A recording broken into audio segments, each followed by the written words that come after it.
et ces machins-là, d'où ça vient, ces noms d'anges et tout ça. Mm.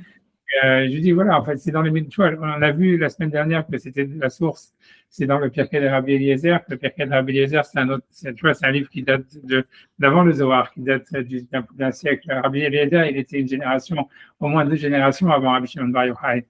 Et ça veut dire, mais donc il y avait plein, si tu veux, de noms d'anges, il y a plein de livres de noms d'anges qu'on a reçus comme tradition orale, on ne sait pas exactement, tu vois, c'est-à-dire, ouais, les kabbalistes, eux, ils utilisent ça. Tu vois ce que je veux dire? Je ne sais pas d'où est-ce qu'ils ont reçu une tradition, s'il y a vraiment, oui, une tradition, tu vois ce que je veux dire? Mais il y a des textes, si tu veux, les textes, ils existent, tu vois, les textes écrits avec, si tu veux, avec tu vois, avec les noms des anges, avec quel ange il fait, comment est-ce qu'on peut manipuler tel ange, etc.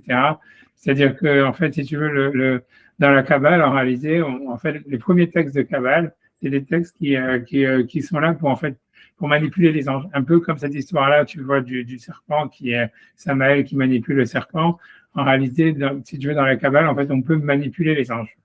Ça veut dire, si quelqu'un il a des formules, tu vois, par des formules, par des.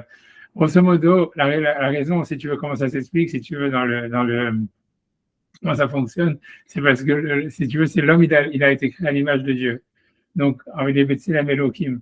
Donc, en fait, ça veut dire l'ange, ça veut dire, on peut se faire passer pour Dieu auprès de l'ange. Tu vois, ça veut dire d'après d'un ange. Et ça veut dire, ça veut dire, voilà, si tu veux, les méthodes, si tu veux, tu vois, de Kabbalah, tu vois, de ce qu'ils appellent, tu vois, Ashbat Amalachim, c'est-à-dire faire jurer les anges. Ça veut dire, tu vois, pour les manipuler, en réalité, voilà, ça fonctionne par rapport à ça, tu vois. C'est-à-dire que, en réalité, chaque ange, en fait, il est, si tu veux, on peut dire manipulé, ça veut dire, il reçoit ses ordres, on va dire, d'Hachem à travers un certain nom. Et si tu connais le nom d'Hachem qui, en fait, correspond à cet ange, alors tu peux l'utiliser pour toi-même si tu veux manipuler l'ange, tu vois. C'est ça l'idée, grosso modo, si tu veux. Et donc, il y a plein de livres de formules là-dedans, tu vois. Il y a plein de livres, tu vois, tu vois, le Sefer Aziel Amalar, plein de trucs, plein de machins, tu vois. Il y en a plein. Maintenant, voilà, après ça, non, mais, tu vois, voilà, ça veut dire la tradition, elle est que, tu vois, c'est-à-dire qu'il faut être un sadique pour utiliser ça.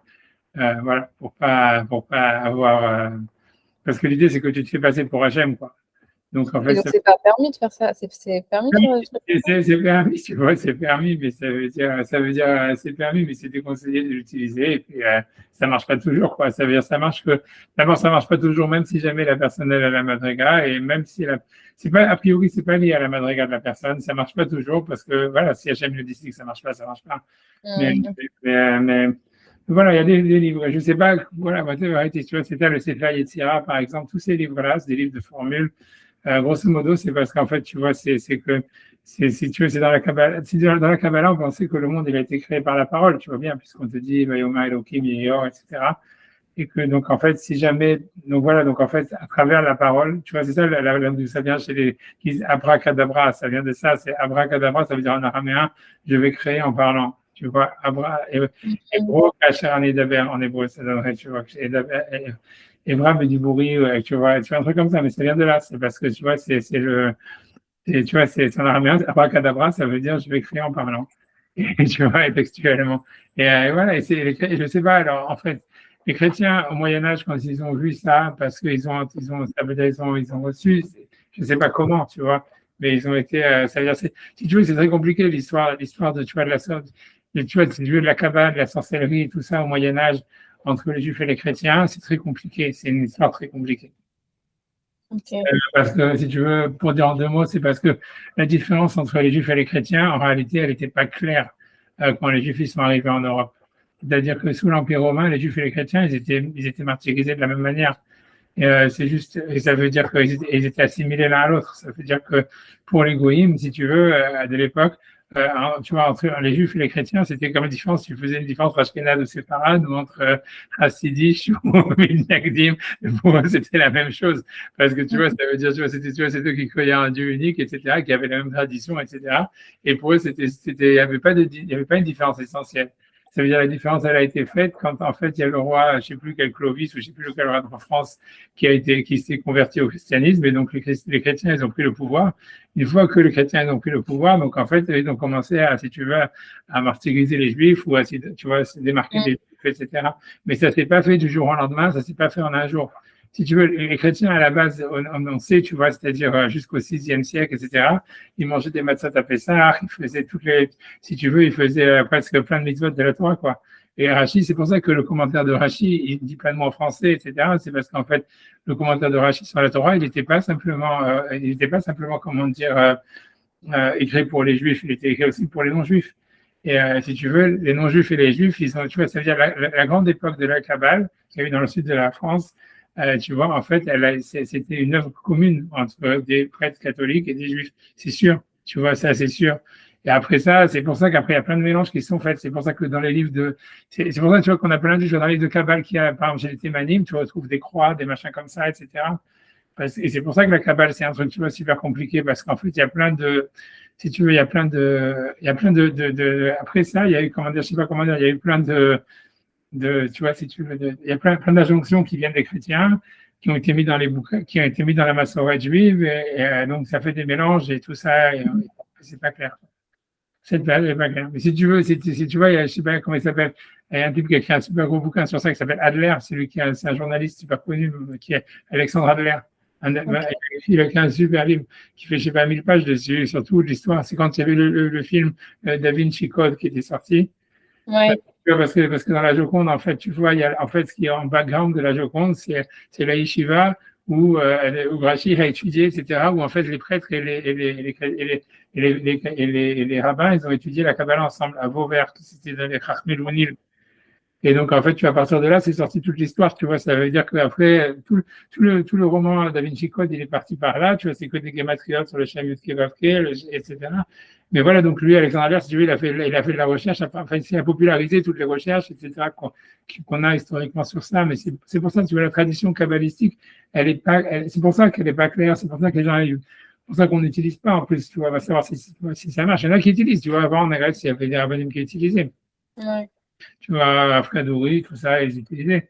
Honnêtement, hein, ça veut dire, ils avaient ils avaient une massorette, des machins, blablabla. Je sais pas si ça continue, je sais pas quoi. Voilà, quoi. Mais bon. Comme tu m'as demandé la question, je te dis la question. Mais c'est c'est intéressant. C'est vrai que c'est de la tradition très ancienne. Tu vois, la Gemara, elle dit qu'il y avait des rabbinim, tu vois, ça, c'est dans la Gemara explicitement, qui créaient avec le Sefer Yetzira tous les jours, je sais pas quoi, tous les vendredis, un veau qui faisait la shrita du veau pour le manger le Shabbat, etc., quoi. Donc, ça veut dire le Sefer Yetzira, il est dans le Talmud, il est mentionné dans le Talmud, et surtout le fait qu'on puisse créer des choses avec. Tu vois, l'histoire du golem, elle est dans le Talmud, tu vois. C'est-à-dire que des rabbinim qui ont créé tu vois, qui créent à travers, si tu veux, des êtres vivants, pseudo-vivants, tu vois, c'est-à-dire, tu vois, avec le Sefer Yetzira, c'est des histoires qui sont dans le Talmud, tu vois. Et normalement, il y a des formules pour le faire et tout ça. Okay. Je ne sais pas quoi te dire d'autre, hein, ça veut dire, si tu veux, tu peux réfléchir, si tu veux étudier là-dedans, tu vois, il y a plein de livres, tu vois, les livres d'Aryeh Kaplan, tu vois, tu vois que lui, tu vois, il ramène toutes les formules, toutes les machins, tu vois, pour arriver parce que si tu veux, après ça, tu vois, là-dedans, dans la méditation, tu vois, c'est-à-dire, il y a des, c'est ceux qui font la méditation, tu vois, c'est-à-dire qu'en fait, tu vois, en général, tu vois, ces trucs de Kabbalah, il y a beaucoup de méditation dedans, tu vois. Et en fait, ça veut dire ceux qui font de la méditation avec ces noms-là, en réalité, tu vois, en général, il y a beaucoup de gens qui ont fait de la méditation, tu vois, transcendantale tibétaine, des trucs comme ça, qui arrivent à des résultats similaires ou tu vois qu'il y a des divisions similaires, des choses comme ça. Mais si tu veux, c'est une tradition dans le judaïsme, tu vois, tu vois, tu peux pas nier, c'est pas quelque chose qui n'existe pas, qui est sorti du truc. Mais voilà, quoi, tu vois, voilà. Je sais pas quoi dire d'autre, tu vois. Tu vois, parce que, et tu as raison que si tu veux, c'est très intéressant de voir que dans le guide des perplexes, c'est-à-dire, tu vois, dans le Rambam, dans le guide des égarés, tu vois, il cite Samaël, que Samaël, a priori, c'est un ange, tu vois, qui est dans la Kabbale, qui est un ange du Zohar, un ange, etc. Et que lui, tu vois, alors qu'on dit, ah oui, le Maïmonide, il était anti-Kabbale, etc., ou anti-Zohar, tu vois que c'est pas si évident que ça, quoi. Voilà, tu vois, ça veut dire que lui-même, tu vois, il avait accès, tu vois, la Pirkei des Rabbi Eliezer, c'est un livre qui est, on va dire, tu vois, mélangé, tu vois, avec des trucs d'influence de Kabbalah et de Zohar, etc. Ok. Ça, je vais répondre à tes questions. Je sais pas, mais voilà, il y a plein de livres, si tu veux, voilà, j'en sais rien, je sais, voilà, je sais pas, ça veut dire ce que je veux dire, c'est, tu vois, ça veut dire, il y a plein de, dans le New Age, quoi, il y a plein maintenant de gens qui retournent à la Torah par rapport à ça, quoi, ça dans les années 60, 70, quand il y avait, tu vois, c'est le mouvement des beatniks, etc., et il y a eu un grand mouvement, tu vois, une grande partie du mouvement de la Shuvah, en fait, il a commencé par les beatniks, tu vois, à cause de ça, à cause de la méditation, à cause des trucs comme ça, tu vois. Voilà. Et moi, je sais, tu vois, je fais ça que je fais. En tous les cas, bon, bref, tu vois, donc, en tous les cas, je ferme la parenthèse, mais tu vois, mais donc, ça veut dire, comme je dis, la semaine dernière, on avait fait le Birkat de Rabbi Eliezer, où on avait vu, en fait, tu vois, qu'on avait l'impression que Adam, il avait caché quelque chose à Chava. On a eu toute cette histoire, là, donc, du serpent qui était manipulé par Samaël, que le Rambam, il a ramené. Moi, j'ai envie maintenant d'avancer dans le Maïmonide. Tu vois bien que, voilà, j'ai pas dit on a compris qu'est-ce que le Birkat de Rabbi Eliezer disait. Mais voilà, quoi, je me dis, il faut avancer. Je sais pas, sauf si vous voulez retourner sur le paquet rapidité, on peut faire ça et essayer de réfléchir plus et voir ce qui se passe après. C'est votre choix, c'est comme vous voulez. Bah, moi, les deux me vont. Moi, je préférais avancer sur Maïmonide parce que quand on avait regardé il y a 15 jours, c'était très, ouais. c'était très bizarre. On avait ouvert un peu le perquet de Rabbi Eliezer et on n'était pas allé bien loin. On ne pouvait pas comprendre plein de choses. Ouais, c'est ça. Ok, donc on y va. Donc je pense que, ok, donc là, c'est là où on était la semaine dernière, parce que c'est le paragraphe qu'on a fait la semaine dernière. Je peux simplement le relire, hein, normalement assez rapidement. Je vais essayer de zoomer encore une seconde, si je zoome par là, voilà. Voilà. Donc, donc je relis ça, c'est ce qu'on a vu la semaine dernière. Donc, on va juste dire et pas dur, et après, on avance. Alors, donc, Uima Shitzak chez Daïou, donc ce qu'il faut que tu saches. Mash Biou et Midrash, ce qu'ils ont expliqué dans le Midrash. Mais Shem Zaho, c'est ce qu'ils ont mentionné, Shanahash, le serpent, Nirkav, donc il a été chevauché, il a été possédé, on va dire. Mais Sheu Ayakeshi Gamal, et qu'il avait en fait la taille d'un chameau ou d'un dromadaire. Mais chez Orvo ou Asher, et si être vache, et que c'est son chevaucheur, c'était celui qui est le cavalier, qui a, en fait, on va dire, qui a séduit Chava ou qui a manipulé Chava, qui a convaincu Chava, on va dire. Avec Sharochev ou Aya Samael, que ce conducteur, ça veut dire ce cavalier, c'était Samael. Le Hachem, M. Yonghu, Stam ala Satan. Donc, lui, donc, le Rambam, comme il est étonné de ce nom, d'où ça vient. A priori, Samael, ça veut dire celui qui est efface, on va dire, c'est soumet, c'est un aveugle en hébreu. Tu vois, donc Samael, ça pourrait être traduit pour une traduction possible, hein, vraiment comme une autre, ça serait de dire celui en fait qui fait aveugle, qui aveugle la présence de Dieu, quoi. C'est-à-dire qu'Hachem il est partout et Samael c'est celui qui va rendre la présence d'Hachem comme on va dire qui rend aveugle à la présence d'Hachem. C'est une traduction, on va traduire comme ça. Tu vois. Hachem Satan et que donc ce nom-là il est appelé sur le Satan. Que Satan, normalement, la traduction du mot, l'étymologie du mot Satan, ça voudrait dire soit l'accusateur, tu vois, ou l'accusateur. Quelque chose comme ça, tu vois, ouais, l'accusateur. Il y a un mot mieux que ça, parce que c'est plus que l'accusateur, c'est quelqu'un, ouais, c'est le critiqueur, c'est entre l'accusateur et le critiqueur, tu vois, quelque chose comme ça. C'est ça, tu vois, c'est une sitna, c'est écrire, tu vois, une accusation ou une critique sur quelqu'un, tu vois. Donc voilà, donc ça veut dire donc après donc je finis, tu vois donc ce mot ça m'a appelé sur le Satan. Timsai Mamri Bemkomot Rabim, donc tu le trouves donc où ils le disent dans plusieurs endroits. C'est Satan Ratza l'Archil Abraham, que le Satan il a voulu comment dire faire trébucher Abraham, Avinu. Voilà dans la Kedat Yitzhak, c'était un autre midrash qu'il avait cité. Ad Shelo Yovel Akodat Yitzhak, jusqu'à ce qu'il ne veuille pas faire le ligotage d'Yitzhak. Donc, je pense qu'on avait vu, voilà, il va citer le Midrash. Et il a aussi voulu convaincre, il a voulu faire trébucher Yitzhak qui ne suive pas l'avis de son père.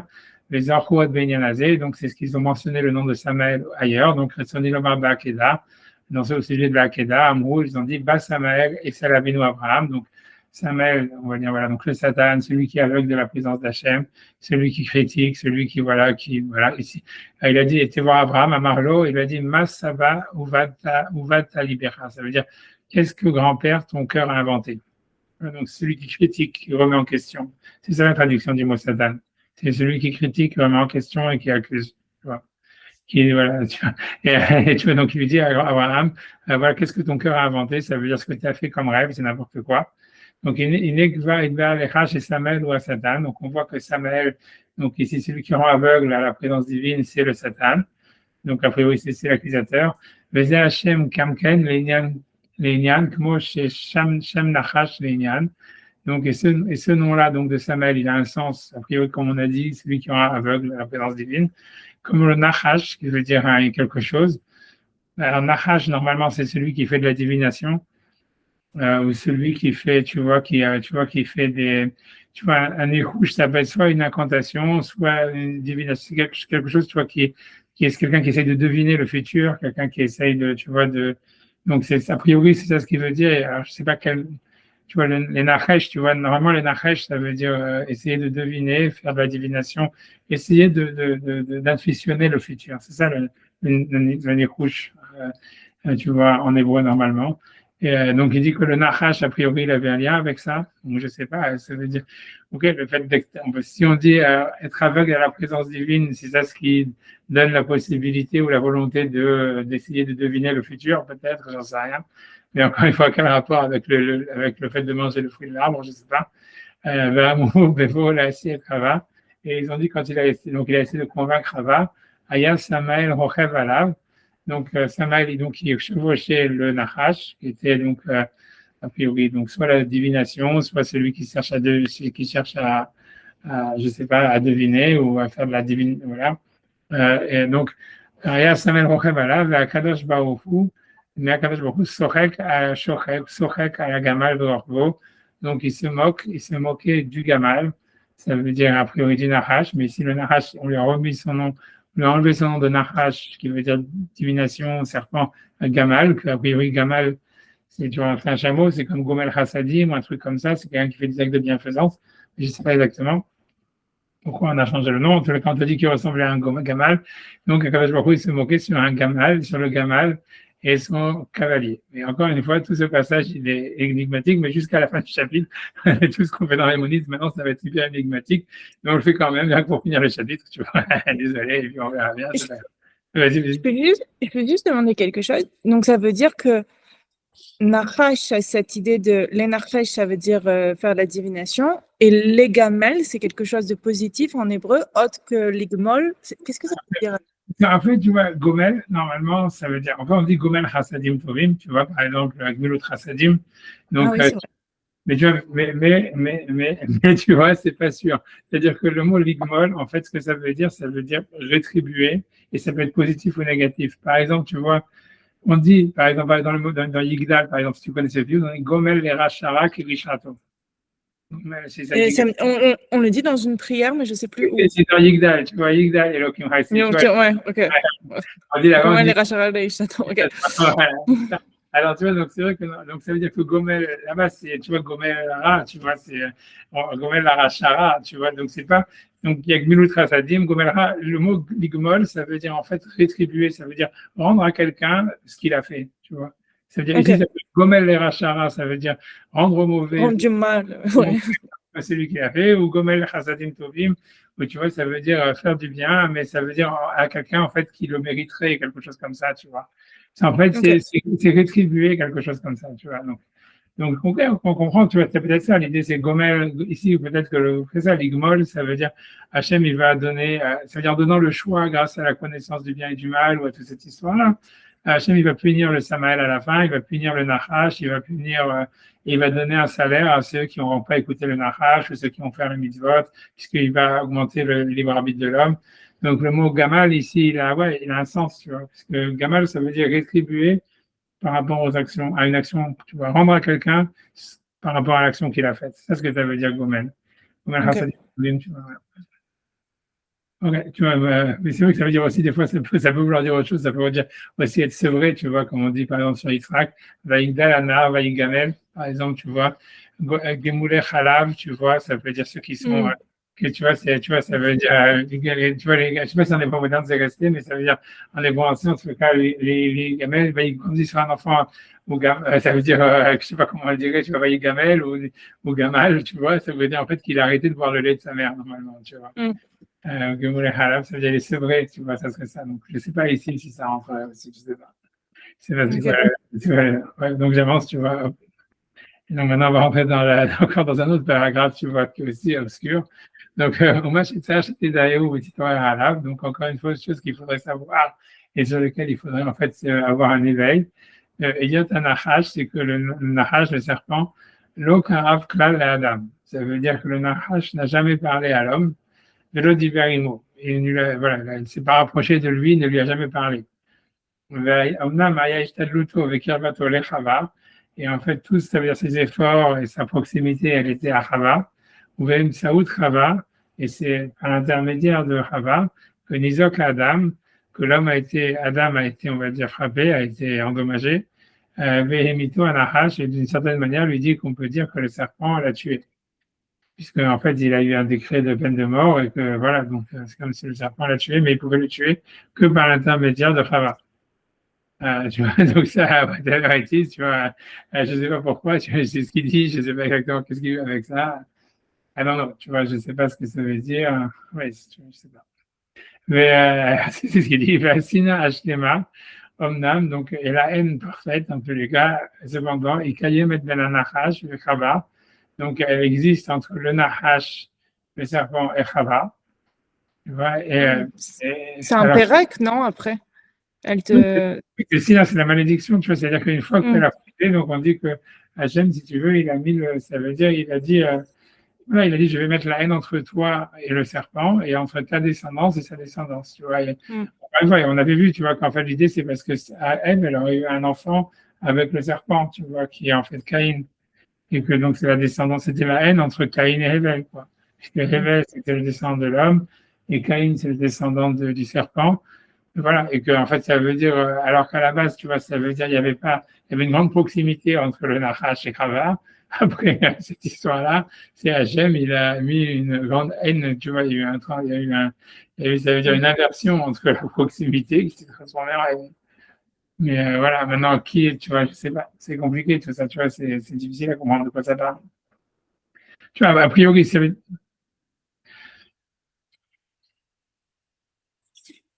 tu vois, c'est difficile, tu vois, c'est sûr que, bon, on va voir, on va avancer, tu vois, c'est sûr que ça a un rapport avec l'antisémitisme, tu vois, c'est sûr, tu vois, comme on a dit que la Gemara a dit, tu vois, il y avait il y avait un venin dans le venin du serpent, et que au Mamad Arsinaï, le venin, les Israël ont dit Nasé Venishma, en fait, le venin du serpent, il a disparu, etc., et qu'on avait vu que c'était par rapport à la mer que ça avait changé, que c'était les femmes juives qui avaient changé au moment de Mamad Arsinaï, etc. Et que tu vois, je vous avais dit ça déjà, je pense, j'avais déjà dit. Tu vois, tu vois, donc ici, ok, on voit bien que le judaïsme, ça transmet vers la mer, tu vois. En tous les cas, on va continuer. En tous les cas, on ne sait pas clair ce qu'il veut, parce que la question, c'est qui est le serpent dans l'histoire, tu vois. Tu vois, Ben Anahash ou Ben Zara, voilà, Ben Zara ou Ben Zara, Ben Safek, donc il dit, donc il dit la haine, elle reste entre Ève et le serpent et entre sa descendance, la descendance d'Adam, c'est-à-dire la descendance du serpent, pardon, la descendance du serpent et la descendance de la femme, qui a priori, tu vois, que chez la descendance de la femme, c'est Zéra Adam, ça veut dire c'est la descendance d'Adam, ça veut dire que la descendance qu'elle a eue avec le serpent, c'est pas sa descendance. Donc, tu vois, c'est comme s'il y aurait comme une sorte, tu vois, tu vois, je sais pas, tu vois, elle s'est dépossédée en réalité, tu vois, Mais ça va pas à l'encontre, tout bêtement, de cette théorie de descendance de cocaïne, c'est la descendance de. Parce que dire Vezaro, Vezara A, ça veut dire que la descendance de Chava, c'est pas la descendance du serpent. Non, ouais, mais on a l'impression qu'il veut dire que ça veut dire que même si j'avais eu un enfant avec le serpent, en réalité, tu vois, c'était pas sa descendance. Tu vois, c'est ce que ça veut dire. Il veut dire, c'est ce que veut dire c'est ça ce que lui il voudrait dire, a priori. Bien que tu vois que quand elle appelait Caïn, elle a dit, j'ai acquis un homme, tu vois, à Elohim, c'est de là où ça vient le mot Ish et Elohim, où j'ai acquis un homme avec Elohim, ou de Elohim. Donc, ça veut dire, on a l'impression au contraire qu'elle veut dire qu'elle a une acquisition dessus et qu'elle a tu vois, ça veut dire une possession. Mais on a l'impression, tu vois, ça voudrait dire, on a l'impression que c'est justement pour ça en fait, elle n'a pas de possession dessus, quoi. C'est un peu bizarre, mais tu vois, c'est possible que ça soit, comment dire, quelque chose contre-intuitif, tu vois, c'est-à-dire de paradoxal. Ça veut dire que si elle veut posséder son enfant, mais à cause de ça, en fait, elle le possède pas. Et c'est pour ça que ça ne fait pas vraiment sa descendance. Tu vois, un truc comme ça, tu vois, c'est possible. Mais, tu vois, en tout cas, c'est lui ce qui veut dire ça. Il veut dire que Caïn, en fait, ça veut dire, elle avait pas, ça veut dire, elle se sentait pas, en fait, elle sentait pas qu'elle avait, bien que c'est le seul qui a survécu, puisque Caïn, il a tué Hével, tu vois, donc, l'homme, tu vois, ça veut dire, le fils de l'homme, il a été tué, tu vois, ça veut dire, c'est ce qu'il a dit tout à l'heure. Il a dit, à travers Ève, Adam, il meurt, tu vois.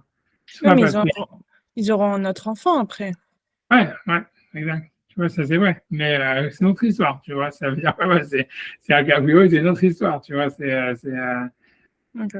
notre histoire, tu vois. Ça veut dire, mais ça veut dire qu'en fait, ce qui reste à la fin, c'est Chet. Ça veut dire de Hevel, il reste rien, puisque Hevel, il n'a pas d'enfant, donc il est mort, quoi. Tu vois, c'est comme si, en fait, le décret de mort qui a été venu par le serpent, il est vraiment tombé sur Adam, ou bien parce qu'Adam, il est mort, ou bien parce que Hevel, il est mort, ou bien les deux, tu vois. Mais l'idée, c'est, tu vois, c'est que, par contre, tu vois Caïn, lui, survit, tu vois, dans l'histoire. Mais en fait, il a la haine, tu vois, de la descendance de Ève. C'est pour ça qu'il tue Caïn, qu'il tue Hével. Et après ça, tu vois, ça veut dire, tu vois, dans les Midrashim, on a l'impression que c'est la source de tout l'antisémitisme, tu vois. C'est-à-dire qu'il y a une haine, tu vois, tu vois, voilà, tu vois, tu vois, ça veut dire contre ceux qui sont la descendance de l'homme, quoi. Mm. Et que ça reste, tu vois, et tu vois, c'est bizarre, tu vois, c'est étrange. Voilà. Mais c'est sûr que Chet, après ça, c'est une autre histoire. Tu vois, et a priori, le reste de l'humanité, il descend de Chet avec Caïn, quoi. Puisque, comme on a dit, tu vois, c'est que Noach, lui, il descend de Chet, mais sa femme, tu vois, Naama, elle descend de Caïn. Tu vois, et qu'Hachem, il a voulu que ça soit comme ça, tu vois. Donc, je sais pas, tu vois, c'est compliqué. Tu vois, c'est sûr que c'est pas clair. C'est sûr qu'il n'y a pas, tu vois, c'est une histoire bizarre, tu vois. Tu vois, mais en tout cas, c'est ce qu'il dit, en tout cas, il dit que la descendance, c'était la descendance la descendance, la véritable descendance de Ève, c'est celle qu'elle a eue avec Adam. Mais voilà, mais il est mort, on va dire. Véoter niflamisé, voilà, donc il dit encore plus extraordinaire que ça. Donc, à Kesher, le lien de Nachash et Chava, donc c'est le lien entre Nachash et Ève, c'est Retsoni Lomar, puisque puisqu'on voit que, donc il veut dire que cette connexion qui est entre Zaro et Zara, c'est-à-dire que sa descendance, elle est dans la descendance à elle, dans la descendance du serpent, elle est dans la descendance de Ève elle-même, et c'est lié au roche vers Akev. Ça veut dire à la tête et au talon. Et ça, donc, ce qui veut dire, là, ce qui veut dire la question des têtes de c'est parce que quand Hachem, il maudit Ève, il lui dit, toi, tu vas lui écraser la tête et lui, il te mordra le talon. Oui. Tu vois, et alors, c'est clair que là, tu vois clairement, tu vois, là, il fait une allusion à l'histoire de Yaakov et Esav, parce que Yaakov, tu vois, ça vient du mot Ekev, ça veut dire talon, c'est lui qui tient le talon. Tu vois, il tenait le talon de Esav. Et tu vois, alors qu'on voit que Esav, tu vois, c'est toujours, par exemple, tu vois, on dit que la tête de Esav, elle est dans la mer, elle est dans la Marata Marpella. Toute cette histoire-là, tu vois, ça veut dire même quand tu vois, quand Yaakov, il s'endort, il met des têtes autour de sa tête, il met des pierres autour de sa tête, parce qu'il avait peur que les animaux, ils attaquent sa tête. Parce qu'en fait, tu vois, on a l'impression que tu vois que Esav, lui, il a la tête, et Yaakov, il a le talon. Maintenant, tu vois, si tu vois, ah non, tu vois, encore une fois, je ne sais pas ce que ça veut dire. C'est clair que dans Rivka, c'est sûr que dans les jumeaux de Rivka, dans la naissance de Yaakov et Esav, tout le monde voit dans Rivka, tu vois, un tikkun, ça veut dire une réparation sur l'histoire de Ève.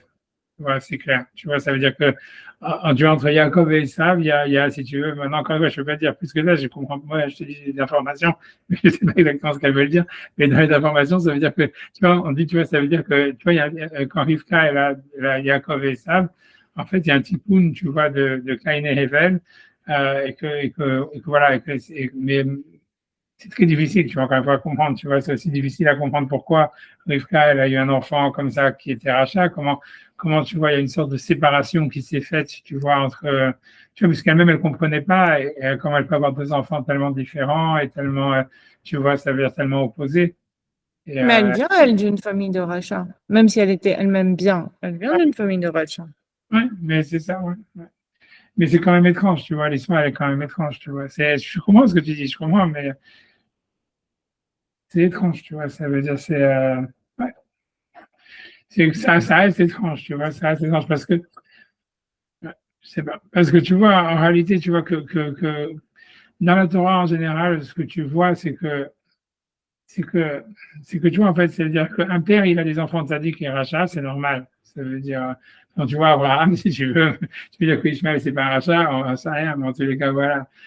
Tu vois, ça veut dire, c'est vu, tu vois, c'est un peu, tu vois, ça veut dire, ça se voit, ça veut dire on retrouve ça, tu vois, mais qu'une mère, tu vois, en général, tu vois, quand tu regardes, ils vont te dire, voilà, Rachel a eu des enfants comme ça, et tu vois, ok, ces enfants, c'est Benjamin et Yosef, c'est un type. Tu vois, les enfants de Léa, c'est un type. Les enfants, tu vois, on a l'impression que, tu vois, par rapport à la mère, il y a plus ou moins en général une unité, tu vois. Et c'est sûr que c'est quand même étrange que, tu vois, dans des jumeaux, il y a un tel, tu vois. Et c'est pas simplement qu'il y en a un, par exemple, qui aurait des traumatismes et qu'à cause de ça, si tu veux, on dirait, il sort du derrière ou j'en sais rien. Tu vois, on a l'impression qu'il était mauvais depuis la naissance, tu vois. C'est étrange quand même, tu vois. Elle-même, elle le comprend pas. C'est pour ça qu'elle dit qu'elle va parler, elle va parler à Elohim ou je sais pas quoi, qui lui dit, t'as deux nations dans ton peuple. Mais tout ça, on voit bien quand le cas le Roche et Kev, c'est Caïn et Hevel, et qu'il y a un tikkun qui est fait là-dedans par Rivka. Et c'est, tu vois, c'est très, tu vois, c'est pas simple. C'est, tu vois, tu vois, comme il dit, je sais pas ce que ça veut dire, tu vois. Après, après, tu vois, je sais pas, tu vois, c'est difficile, tu vois, je sais pas quoi dire, tu vois, c'est sûr qu'on s'attendrait plus à ce que le tzaddik il soit dans la tête que dans le talon, mais on voit le contraire, a priori, tu vois, et je sais pas, tu vois, je sais pas. Non, non, je sais pas quoi dire. En tout cas, lui, il dit, en tous les cas, il dit qu'il y a un lien, tu vois, puisque Roche Zaro, Bezara, tu vois, Roche Vaïkev, ça serait Esav et Yaakov. Et encore une fois, tu vois, donc toute cette histoire-là, tu vois, encore une fois, de l'antisémitisme, etc., mais tu vois, qui est difficile à comprendre. Maintenant, Menatzrek Adlo Beroche, ça veut dire qu'elle, elle pouvait donc le battre sur sa tête, ça veut dire, a priori, donc, a priori, c'est, tu vois, c'est quand, parce qu'il dit, tu vas lui écraser la tête. Mais lui, il peut la vaincre dans le talon.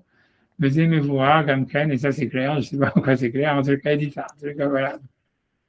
Je sais pas quoi dire d'autre, tu vois, ça veut dire, ah non. Je pense qu'il y a quelque chose de très, je pense, de très vrai dans ce qu'il dit, tu vois, qui est pas clair du tout, mais, c'est-à-dire, voilà, je pense que, ça veut dire, moi, ce que je pense, tu vois, ça veut dire, moi, je pense que ça parle un peu, tu vois, de la dualité de la maternité, de la dualité de la féminité, et qu'il y a quelque chose, en fait, de très profond là-dedans, tu vois, mais que, voilà, quoi, ça veut dire, ouais, je sais pas, tu vois, c'est compliqué, tu vois. On a l'impression, en tous les cas, que cette dualité, elle est pas, en fait, une dualité sur le bien et le mal, mais c'est une dualité qui se, tu vois, qui s'articule ailleurs. Ouais, je sais pas, tu vois, encore une fois, tu vois, c'est compliqué, tu vois, c'est compliqué. Tu vois, Non, mais je réfléchis à ce que vous disiez que le père, ça ne dit pas forcément que ce soit des tzaddik, mais on n'en sait rien parce que d'un autre côté, tous les enfants de Yaakov, même les enfants de Zilpa et Bila, qui sont même pas, ils sont tous bien, alors que pour Abraham, non. Enfin, ouais, je ne sais pas si c'est à chaque personne ou si c'est ouais, non, mais ce en que je veux dire, fonction des personnes. si tu veux, dans la Torah, si tu veux, on verra, si tu veux, c'est rare, honnêtement, c'est rare, tu vois, que tu vois que une femme, ça déquête dans la Torah, elle a des enfants, jaïm. C'est rare, hein, je sais pas, tu vois, il faut chercher des exemples, mais je sais pas si tu peux en trouver même, tu vois. Ça veut dire que tu vois qu'un père, tu vois, ça veut dire, ouais, tu vois, ça veut dire, voilà, peut-être tu pourrais trouver parce qu'il y a Khef Siva, là, qui était, tu vois, la fille de, et encore, on ne sait pas si c'était une tzaddikat ou pas, tu vois. Mais ça veut dire, tu vois, ça veut dire, c'est pas clair que tu vas trouver dans la Torah. Tu vois, même quand, tu vois, tout le livre, même, tu vois, quand tu regardes dans Shlomo, tu vois, quand il parle sur, tu vois, comment ça s'appelle, dans l'Ecclésiaste et tout ça, dans Michelet, tu vois, il dit que sa mère, à chaque fois, elle engueule, en lui disant, voilà, si jamais il tourne mal, ça va être elle qui va être mise en cause, tu vois, etc. Tu vois, ça veut dire, quand tu regardes, tu verras, tu vois, ça veut dire que, on te dit, tu vois, on met toujours le blame quand c'est un rachat, on met toujours le blame sur la mère. Je sais pas si c'est à juste titre ou à mauvais, pas à juste titre, mais tu vois, c'est rare quand c'est le contraire, tu vois, c'est-à-dire, quand tu vas regarder les enfants de David, tu vois, Absalom, ouais, c'était une fille de Yefat Torah, un truc bidule, machin, blablabla. Tu vois, quand l'enfant c'est un tzaddik, on met tout le crédit sur la femme, tu vois. Et ça veut dire, on a l'impression comme ça, tu vois, que c'est la femme qui fait le tzaddik ou le rachat, la mère plutôt que le père, tu vois, que le père, il peut avoir une influence, un truc, etc. Mais c'est pas lui, en fait, c'est pas lui qui va fixer, c'est pas lui, en fait, c'est pas de lui que ça dépend, quoi, on a l'impression. En général, peut-être je me trompe, tu pourrais trouver des contre-exemples, mais à première vue, comme ça, quand moi je regarde, on a vraiment toujours cette impression-là, tu vois. On dit voilà, c'est pour ça qu'en fait, tu vois, même par exemple, même quand tu parles de Shlomo, que c'est la lignée messianique, etc., en fait, même tu prends quand tu parles de David et tout ça, en fait, la raison pour laquelle on dit, ah, David, il est d'une lignée pure, c'est à cause de sa mère, tu vois, c'est à cause de Ruth, c'est à cause de ça, tu vois, c'est même, tu vois, Shlomo, on dit pourquoi, tu vois, c'était pas Shlomo qui avait été élu comme roi pour être la suite de la lignée, c'est le fils de Bathsheba. Tu vois, ça veut dire, c'est parce qu'il avait promis à Bathsheba que ça allait son fils à elle qui allait être roi. Et, tu vois, c'est pas qu'il a promis à Shlomo, etc. Donc, tu vois, on a l'impression toujours que ça dépend de la mère, tu vois, ça veut dire, tu vois, d'une manière, comment dire, quand je regarde comme ça, tu as vraiment l'impression, même quand tu regardes même dans Abraham et Sarah, tu vois, puisque quand Abraham dit, voilà, qu'il est content avec Ishmaël, oui, Ishmaël est Kebenecha, et Hachem lui dit, non, mais Sarah, elle va avoir un enfant, etc., etc., tu vois, ça veut dire que, tu vois, l'élection d'Israël, elle passe plus par la mère que par le père, tu vois, c'est clair, ça veut dire, c'est un truc que tu vois quand même assez souvent. Donc, c'est pour ça que c'est, encore une fois, ça veut pas dire que tous les juifs, c'est des tzadikim, mais que tout celui qui a une mère, ça veut dire, ça va être un tzadik. Mais le fond, tu vois, ça veut dire, quelqu'un, il peut faire des avérotes, mais son fond, il est bon. Le problème de Esav par rapport à Yaakov, c'est que le fond, on dit que dans le ventre de sa mère, il voulait déjà aller faire la voie il voulait tuer son frère, tu vois, et donc il y avait quelque chose, tu vois, qui était vraiment, tu vois, terriblement, tu vois, comment dire, fort, tu vois. Ah, c'est vrai, c'est ça. Tu vois. Ça veut dire, on a l'impression de ce que ça veut dire que, tu vois, c'est comme si, en fait, n'importe quel être humain, il a un bon penchant, un mauvais penchant, on va dire, mais que c'est la mère qui va faire que, si tu vois, si c'est le bon penchant qui va se développer ou c'est le mauvais penchant qui va se développer, tu vois. On a l'impression comme ça, et que la mère, en fait, elle a comme elle a une sorte de connexion avec les deux, tu vois, elle a une connexion intime, en fait, et au bon penchant de son enfant et au mauvais penchant de son enfant et que c'est elle qui va faire que qu'est-ce qui va se développer, tu vois, que c'est une histoire de roche et de équerre, tu vois. On a l'impression, moi, si tu me demandes comme ça, moi, j'aurais dit, tu vois, c'est parce que toujours, si tu veux donner un sens comme ça très simple, tu as l'impression que, tu vois, que l'idée, c'est que parce que Ekel, c'est, tu vois, c'est toujours, c'est le talon. Et quand tu regardes, en fait, à chaque fois dans la Gemara, quand on parle, il y a un passouk, il y a plein de psukim qui parlent de ça. Tu vois, j'ai pas envie d'aller chercher le passouk maintenant parce que j'ai peur de pas le trouver et truc, mais ça veut dire que il y a plein de versets dans le Tanakh qui relient le talon avec la modestie, tu vois, avec la hanava, tu vois. Et que par contre, la tête, tu vois, c'est évidemment toujours lié, tu vois, à l'orgueil, etc., à la gloire et tout ça. Et ça veut dire peut-être c'est ça ce qui fait la différence, tu vois. C'est-à-dire que, tu vois, quand tu regardes, moi je me rappelle quand moi je faisais chaque fois que je faisais le cours, tu vois, sur Yaakov et Esav et tout ça, et que tu vois, j'apprenais, tu vois, des balais de Chouva, tu vois, le truc, tu vois, l'histoire de Rivka et tout ça. Et tout le monde, je te dis tout le monde, tous les mecs, ils me disaient, ouais, si Rivka, elle était aujourd'hui, c'est sûr qu'elle aimerait Esav. Tous, ils m'ont dit ça. Parce que tu vois, ça veut dire parce que tu vois, parce qu'il y a marqué que tu vois, Rivka, elle aimait Yaakov, tu vois, il y a marqué comme ça, tu vois. Et que tu vois, Jacob il aimait Esav et que Rivka elle aimait Jacob. Mais, tu vois, mais l'idée c'est que tout le monde, tu vois, quand je me rappelle à chaque fois que je leur faisais ça, eux ils étaient tous choqués parce qu'en fait, si tu veux, aujourd'hui, tu vois, c'est toutes les mères juives, etc., elles veulent, tu vois, parce que Jacob, c'est un mec qui a aucune ambition, tu vois, c'est un mec qui reste dans sa tente, qui veut pas bouger, et tout ce qu'il veut, c'est, tu vois, c'est Ishtam Yoshevolim, tu vois, qui s'occupe de rien, que, tu vois, c'est un petit con, on va dire comme ça, tu vois, c'est un mec, tu vois, pas du tout, ni débrouillard, ni, en fait, ni ouvert sur le monde, ni rien. Non, mais il étudiait, tandis que Esav, c'était déjà un meurtrier. Aucune mère aujourd'hui n'aimerait Esav. Je suis pas d'accord avec ça. Je sais, C'est déjà un meurtrier. C'était déjà un meurtrier. la réaction, mais ça veut dire aujourd'hui, tu vois, ça veut dire la plupart tu vois, des mères, en fait, moi je pense que c'est possible que ça se joue là-dedans. Tu vois, est-ce que tu vois la mère, tu vois, ça veut dire, moi, je sais pas si c'est vrai ou pas vrai ce que je vous dis. Je dis, c'est simplement pour sortir un chat par rapport, une explication par rapport à ce qui est marqué, tu vois, ça serait de dire, la première chose qui sera à l'esprit, ça serait de dire que si jamais la mère, en fait, elle est ambitieuse, tu vois, elle dit, ah, je veux que mon fils, il fasse la Polytechnique, qu'il soit milliardaire et tout ça, tu vois, ça veut dire, tu vois, qu'il réussisse dans la vie, mais tu vois, qu'il soit vraiment un gagnant, tu vois, comme, ça serait ça, en fait, qui développerait, en fait, tu vois, le côté ça, tu vois. Alors que si jamais la mère, en fait, elle est d'accord d'accepter, tu vois, que le fils, c'est un loser, tu vois, c'est un ékev, c'est un talon, quoi, comme Jacob, en fait, il était à la base et tout ça, alors que c'est comme ça qu'elle veut développer le côté, tu vois, le bon côté, en fait, de l'enfant, tu vois. Peut-être, tu vois. C'est une explication possible. Ouais. Moi, je suis pas d'accord parce que c'est quand même, il y a quand même le fait que dans le ventre de leur mère, moi, je trouve que ça fait quand même plutôt dire qu'il y a des gens qui sont intrinsèquement mauvais et des gens qui sont intrinsèquement bons. Et des gens qui sont intrinsèquement mauvais, ils peuvent faire un effort, mais ils sont mauvais, enfin, et ça explique beaucoup de choses, en fait. Il y a quand même des gens qui sont juste intrinsèquement mauvais, qu'il n'y a que le mal en eux, quoi. Ils peuvent ils peuvent ne pas faire tant de mal que ça, mais Esav, dans le ventre de sa mère, il avait un mauvais penchant. Il y a des gens qui sont juste mauvais, en fait. Enfin, il faut. C'est vrai, tu vois, je sais pas, mais je pense que, ouais, j'en sais rien, il y a du vrai, il y a du vrai. Je pense que c'est surtout que je pense pas que le mot mauvais, en fait, je pense que tu vois, il est peut-être pas bon. Tu vois, tu vois, je pense qu'il y a des gens qui ont besoin de violence, qui ont besoin d'antagonisme, qui ont besoin tu vois, qui ont besoin de tout ça, tu vois, que c'est dans leur gène, tu vois, mais ça veut pas dire, ça veut pas dire que c'est mauvais, tu vois. C'est-à-dire, tu vois, ça veut dire, c'est pour ça, tu vois, c'est comme, tu vois, David Ameller, c'est comme on dit, tu vois, et ça, en fait, il avait son sens. Ça veut dire, lui, il devait se battre, il aurait, tu vois, ça veut dire, il devait tuer des Réchaïm, tu vois, il devait, tu vois, c'est pour ça que Jacob, il l'aimait, quoi. C'est parce qu'en fait, tu vois, il fallait, tu vois, voilà, je veux dire, voilà, maintenant, tu vois, en Israël, tu as des soldats, c'est des gens qui aiment se battre, on va dire, j'imagine, tu vois, ceux qui C'est pas vrai.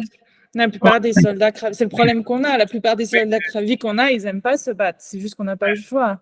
C'est ça, voilà. c'est le problème majeur qu'on a. Oui, Enfin, voilà. le problème et le fait qu'il n'y a pas autant de.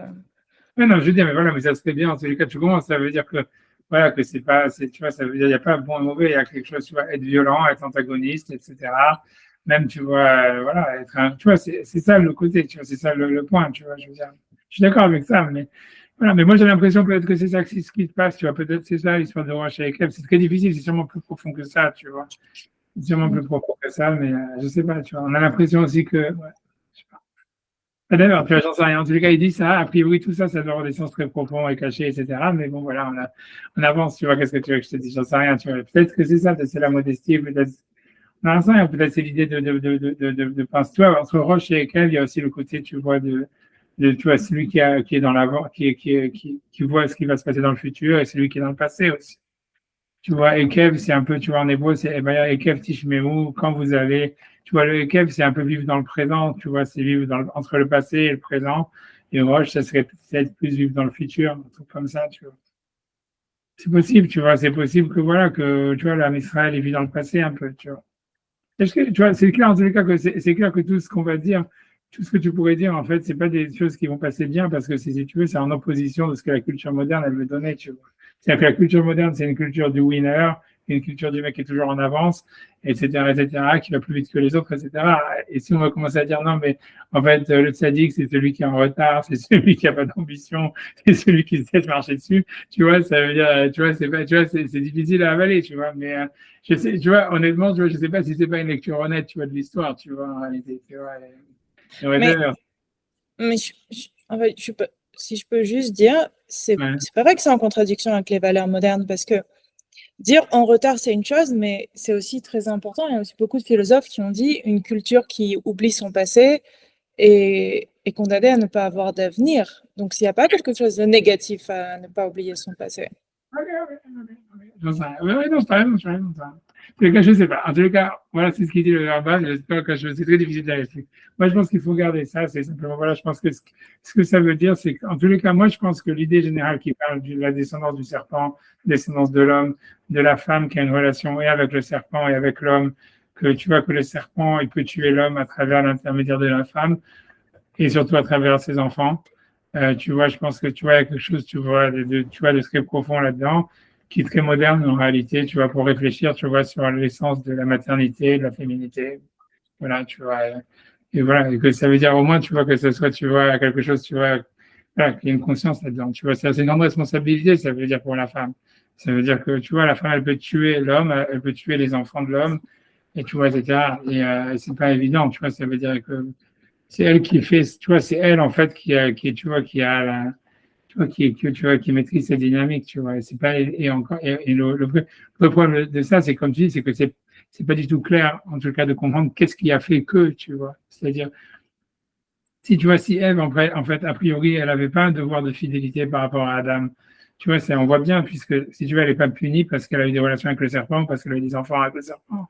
Tu vois, on n'a pas l'impression, tu vois, que Ève, elle avait un devoir de fidélité par rapport à Adam, donc il n'y avait aucun problème par rapport à ça. Mais le problème, il est plus, tu vois, Tu vois, en fait, je sais pas, tu vois, qu'est-ce que ça représente la connaissance du bien et du mal là-dedans? C'est difficile, mais en tous les cas, tu vois, tu vois, il n'y avait pas de haine à la base, tu vois, et la haine, elle est venue en conséquence tu vois, du fait qu'elle a tué Adam. Alors, il y a finalement une haine avec le serpent. Le serpent, il commence à avoir la haine de Ève, etc. Et ça crée, tu vois, une sorte de situation hyper conflictuelle, etc. Et, tu vois, c'est difficile de comprendre qu'est-ce que, tu vois, ça veut dire où a été le problème, tu vois, ça veut dire qu'est-ce qui va faire que, tu vois, tu vois, qu'est-ce qui va faire que une mère, elle va donner, elle va faire naître un serpent ou elle va faire naître un homme, tu vois. Mais on sent qu'il y a, tu vois, il y a vraiment une bascule, tu vois. Il y a un point de bascule. Et c'est ça ce qui est important à savoir. Et ça, tu vois, c'est sûr que c'est vrai, tu vois. Maintenant, où est la bascule, c'est compliqué, tu vois. Tu vois, je sais pas. Tu vois, c'est pas de vérité, tu vois, mais bon, j'avance, tu vois. Donc, j'avance, tu vois, parce que voilà, je peux pas dire plus, parce que comme je suis pas une femme, donc j'ai pas envie de parler, tu vois. Et je sais pas ce que quand je vais dire, ce que je vais dire, ça sera critiquable. Et en fait, il y a que vous qui pouvez vraiment réfléchir sur ça, voilà, parce que voilà, vous parlez, tu vois, ça veut dire, mais si tu veux, dans la psychanalyse, on parle beaucoup de ça aussi, tu vois. Ça veut dire, voilà, ça, il faut le savoir. Voilà, tu vois, ça veut dire, voilà, c'est qu'il y a pas une bonne mère, il n'y a pas une mauvaise mère, c'est, tu vois, c'est la femme, elle va être soit une bonne mère, soit une mauvaise mère. Et en fait, les deux, c'est comme une sorte de, tu vois, c'est deux visages qui sont là. Et il y a une sorte de choix. Et voilà, c'est pas évident. Honnêtement, c'est pas évident. Et honnêtement, c'est pas évident de savoir qu'est-ce qui fait qu'une femme, elle va choisir ça par rapport à ça, tu vois. Ça veut dire un choix, tu vois, c'est difficile, tu vois, c'est très difficile. C'est très difficile.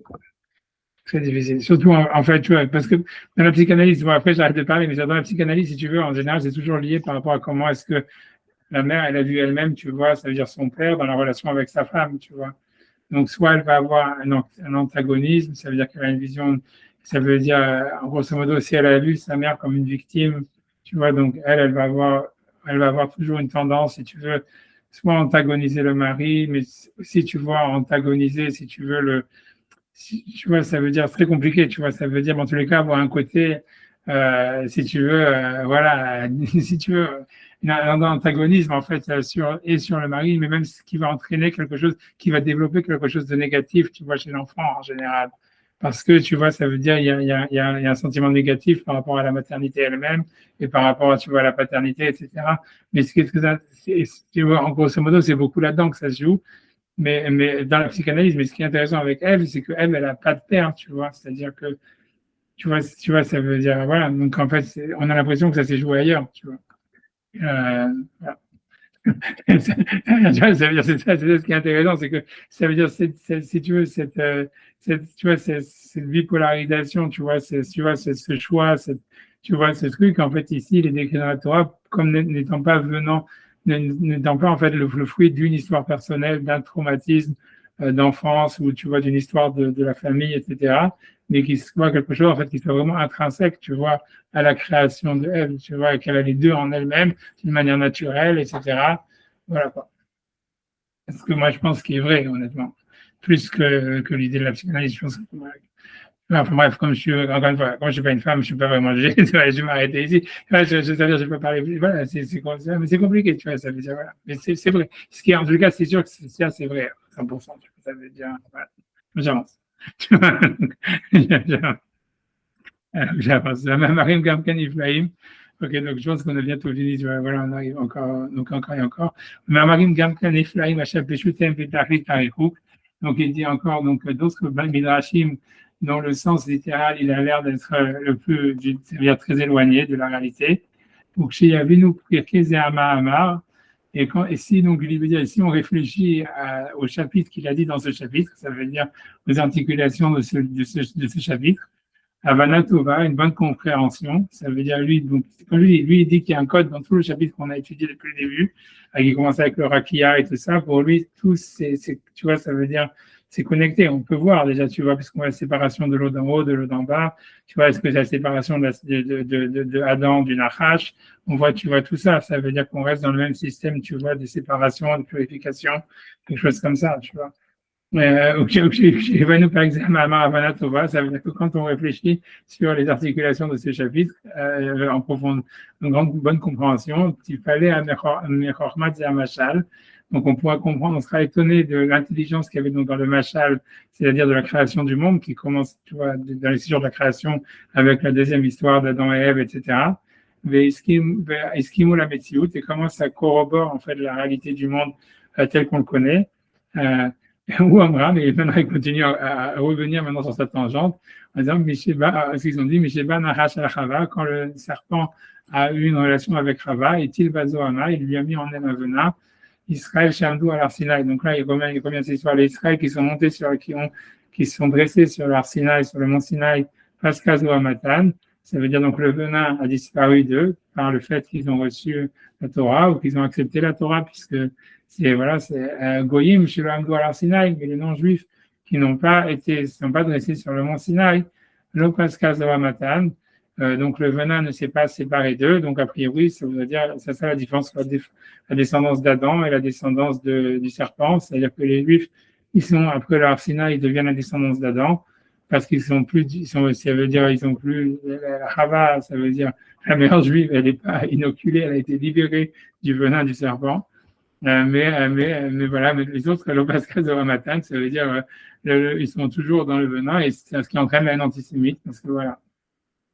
Mais Donc, j'ai une question. Dans cette vision, comment il voit les convertis, en fait? Parce qu'un converti, il n'a pas alors pas de Sinai.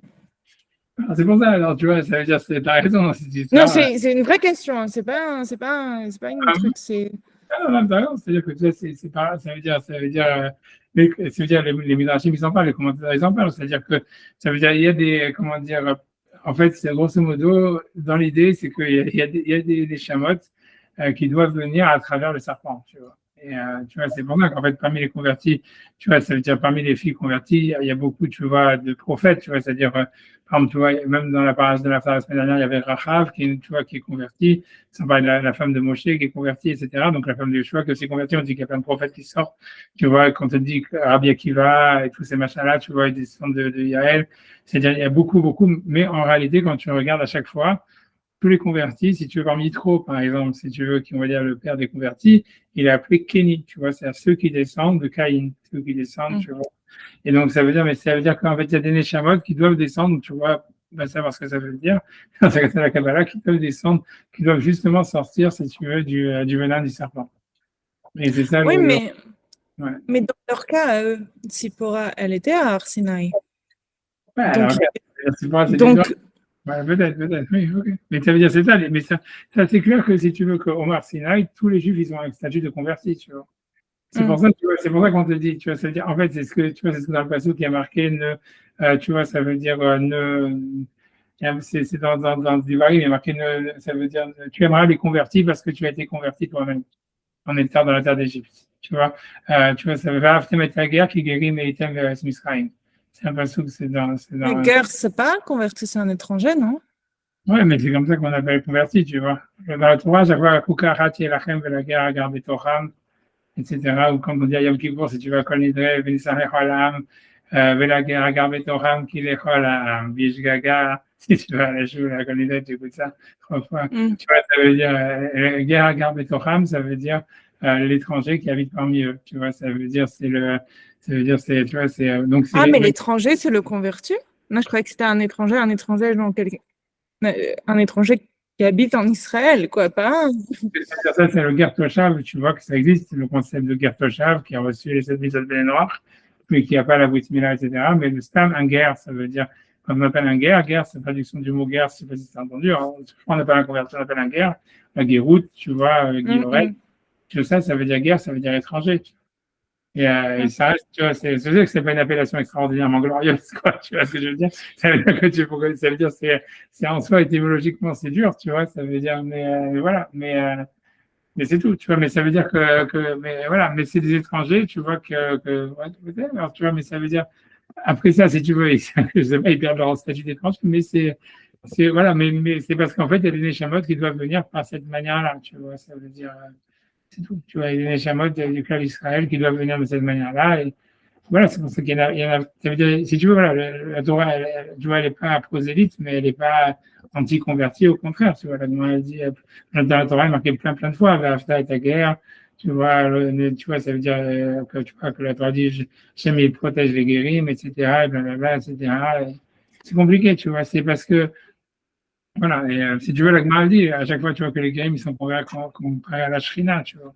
C'est-à-dire que dans le sens où ça veut dire comme ça, ce que ça veut dire, tu vois, par exemple, quand tu as, après, c'est parce que tu as posé la question, je te dis, mais ça veut dire, par exemple, tu vois, quand tu as marqué si tu veux, dans la vente, dans la vente de Yosef, tu vois, donc il y a eu 10 frères qui se sont associés à la vente de Yosef, et à cause de ça, si tu veux, on dit qu'il y a eu, en Kapara sur la vente de Yosef, il y a eu 10 tzadikim qui ont été tués à l'époque des Romains, tu vois, la Sarah Rogue et Malchut, c'est-à-dire les types qui ont été tués par les Romains, que c'était une capara sur la vente de Yosef, tu vois, les Ashkenazim, ils ont des keynotes sur ça, Tisha B'Av, etc. Tu vois, bref, tu vois, ça veut dire, je sais pas comment c'est, tu vois, ça veut dire encore épiloguer, mais là, si tu veux, dans les Midrashim, on dit quand même, des Asar Malchut, c'était, en fait, c'est Rabbi Akiva. Et Rabbi Akiva, en fait, lui, il était fils de convertis, ça veut dire, donc, en fait, il venait d'aucune des 10 tribus. Et la Gemara, elle dit, oui, mais c'est parce qu'en fait, si tu veux, la Shekhinah, elle s'était associée à la vente de Yosef, puisque ils n'avaient pas dit, Hachem, il n'avait pas voulu dire ni à Yaakov, ni à Yitzhak, ils n'avaient quand même pas dire à Yaakov que Yosef était encore vivant. Parce que les tribus, ils avaient fait jurer la Shekhinah de ne pas dévoiler le secret, et ils avaient associé la Shekhinah, elle s'était associée à la vente de Yosef. Je pense ce que ça veut dire. Mais l'idée, c'est que tu vois, donc Rabbi Akiva, il était Mechaber sur la Shekhinah. Rabbi Akiva, la mort de Rabbi Akiva, c'était une kapara sur la Shekhinah, qui s'était elle-même associée à la vente de Yosef. Mais l'idée, c'est qu'en fait, ce que ça veut dire par là, c'est que les guérim, ils représentent la Shekhinah. C'est Gemara qui dit ça. Tu vois que là, quand tu regardes le nombre de fois où la Torah dit d'aimer les convertis, de les respecter, c'est comparable au nombre de fois où il est marqué, parce que c'est répété plusieurs fois dans la Torah, je crois une vingtaine de fois. Et ça correspond à un nombre de fois où ça a été dit aussi sur Hachem. Elle dit parce qu'en fait, les guérim, ils représentent la Shekhinah. Et dans l'idée, ça voudrait dire ça. Ça veut dire que, en fait, il y a un tikkun, tu vois, qui est fait par Adam. Ça veut dire qu'on a vu, tu vois, on voit bien que ce qu'il faut, c'est la création du monde. Elle est terminée par tu vois, par cette purification qui a lieu à travers, tu vois, l'histoire du peuple d'Israël, qu'on enlève le venin du serpent, ou peu importe si on l'enlève, ou en tous les cas, mais il y a si je veux, il y a et ça, c'est l'intervention d'Hachem qui passe par l'homme, tu vois. C'est l'homme Israël, ça représente, tu vois, l'intervention d'Hachem qui se dévoile dans l'histoire à travers l'homme. Tu vois, c'est pour ça qu'il y a Yaakov, tu vois, ce qu'on a vu, tu vois, c'est la face de l'homme dans la Merkava. Tout ça, ça veut dire que c'est le tikkun qui vient par l'homme. Mais des fois, Hachem, il doit intervenir lui-même, tu vois. Et quand Hachem, il doit intervenir lui-même, ça veut dire sans l'intermédiaire de l'homme, alors c'est là où est-ce qu'il intervient à travers les convertis. Ça veut dire que le converti, c'est la Shekhinah qui se dévoile directement sans être passé justement par l'homme. Ça veut dire la mère juive, si tu veux, c'est l'homme, tu vois. C'est-à-dire, quand un enfant il est juif parce que sa mère est juive, ça veut dire en fait que c'est un tikkun qui a, comme il vient d'expliquer, tu vois, ça veut dire dans l'homme, où on est en train d'enlever le venin du serpent. Chaque juif qui naît, c'est comme si tu veux, il y a une purification, etc. Et c'est qu'on arrive, on se rapproche du tikkun de Adam, tu vois. Mais en fait, des fois, pour une raison ou pour une autre, Hachem est obligé, en tout cas, parce que lui aussi, il est associé à la création du monde, à part Adam. Donc, en fait, quand il va intervenir, c'est ce qu'on dit, tu vois, que quand Hachem il va intervenir directement, et donc, c'est sa manière d'intervenir, on va dire, de s'associer avec l'homme dans la création du monde, puisque lui, il doit faire sa part. En fait, on dit, voilà, une des manières, c'est parce qu'il se dévoile à travers les convertis. Ce qui est marqué, tu vois, dans les Midrashim, dans les Zohar, tu verras cette histoire-là, tu vois. D'où l'idée de route, tu vois, du Mashiach qui doit venir aussi du compte des convertis, etc. Parce qu'en fait, il faut qu'il y ait une partie d'Hachem et une partie de l'homme. Donc, si tu veux, il faut que David, il ait un côté juif et un côté converti. Tu vois, bon, tu vois, ça veut dire parce que ça montre, tu vois, l'association des deux, tu vois, c'est un truc comme ça. Tu vois, tu vois, mais c'est vrai. À part ça, tu vois, c'est des autres midrashim, ils disent, tu vois, que tous les neshamot des guérim, ils étaient présents au Har Sinaï. Oui, ça, j'ai déjà entendu. Mais c'est pour ça que je dis cette histoire de dire. Ouais. C'est deux choses complètement différentes parce qu'il y en a aussi, enfin, cette histoire de toutes les Neshamot étaient présentes, tous les convertis, tous les gens qui vont naître, et on peut dire un peu de. Ouais, c'est pour ça que tout ça, c'est pas prendre au mot, tout ça, tu vois, ça veut dire, c'est pas facilement prendre au mot. Mais si tu veux, la discussion, c'est pas tout le monde qui pense comme ça, c'est la discussion, tu vois, dans la Gemara, est-ce que Yitro, tu vois, est-ce que Yitro et Tipora et tout ça, est-ce qu'ils ont assisté au Har Sinaï? C'est pas sûr. Quand tu regardes, tu vois, parce que tu vois, ça veut dire, quand tu regardes dans les premiers rachis, c'est-à-dire quand il est marqué Vaishma, Yitro, et Kolacharza, etc., tu vois que quand Yitro, tu vois, il arrive là-bas, tu vois, en fait, tu vois bien que son histoire, elle est racontée avant le Har Sinaï. Si tu veux, quand il dit, Yitro, il arrive et il voit que tout le monde est en train de faire la queue sur Moshe Rabbeinu pour se faire juger du matin jusqu'au soir, etc. Et tu vois, si jamais ils n'avaient pas reçu la Torah, pourquoi ils seront jugés du matin jusqu'au soir? Rachid dit que c'était Vayemi Marovat, c'est le lendemain, disons, de la Torah, où tout le monde voulait apprendre la Torah, etc. Et donc, en fait, si tu veux, dans la Gemara, Rachid a même des explications, c'est une grande marloquette, est-ce que Yitro, il assistait, et Tzipora, est-ce qu'ils ont assisté au don de la Torah ou pas? Et il y a un avis qui pense que Yitro n'a pas assisté au don de la Torah, ni Tzipora, ni rien, parce que il lui disait que la Torah, elle était réservée à ceux qui avaient été asservis en Égypte. Et que ceux qui n'avaient pas participé à l'asservissement en Égypte, ils étaient exclus du Matan Torah. Tu vois, et donc c'est dans ça, tu vois, tu vois, donc c'est dans ça, tu es obligé de dire, et ça symbolise tous les convertis, tu comprends, Yitro, ça symbolise tous les convertis. Tu vois, donc ça veut dire, tu vois, en fait, que donc eux, c'est notre histoire, tu vois, c'est comme je te dis, c'est Kenny, c'est-à-dire qu'ils viennent de Kaïn, et que c'est, tu vois, c'est une Neshama qui doit venir par le venin du serpent, tu vois, qui a plus d'autres, c'est comme ça qu'elle vient, tu vois, peu importe, tu vois, et ils expliquent, tu vois, voilà. Bon, je vais la question. Et il y a un deuxième avis, comme tu dis, qui dit que Yitro a assisté au Mamad Arsinaï.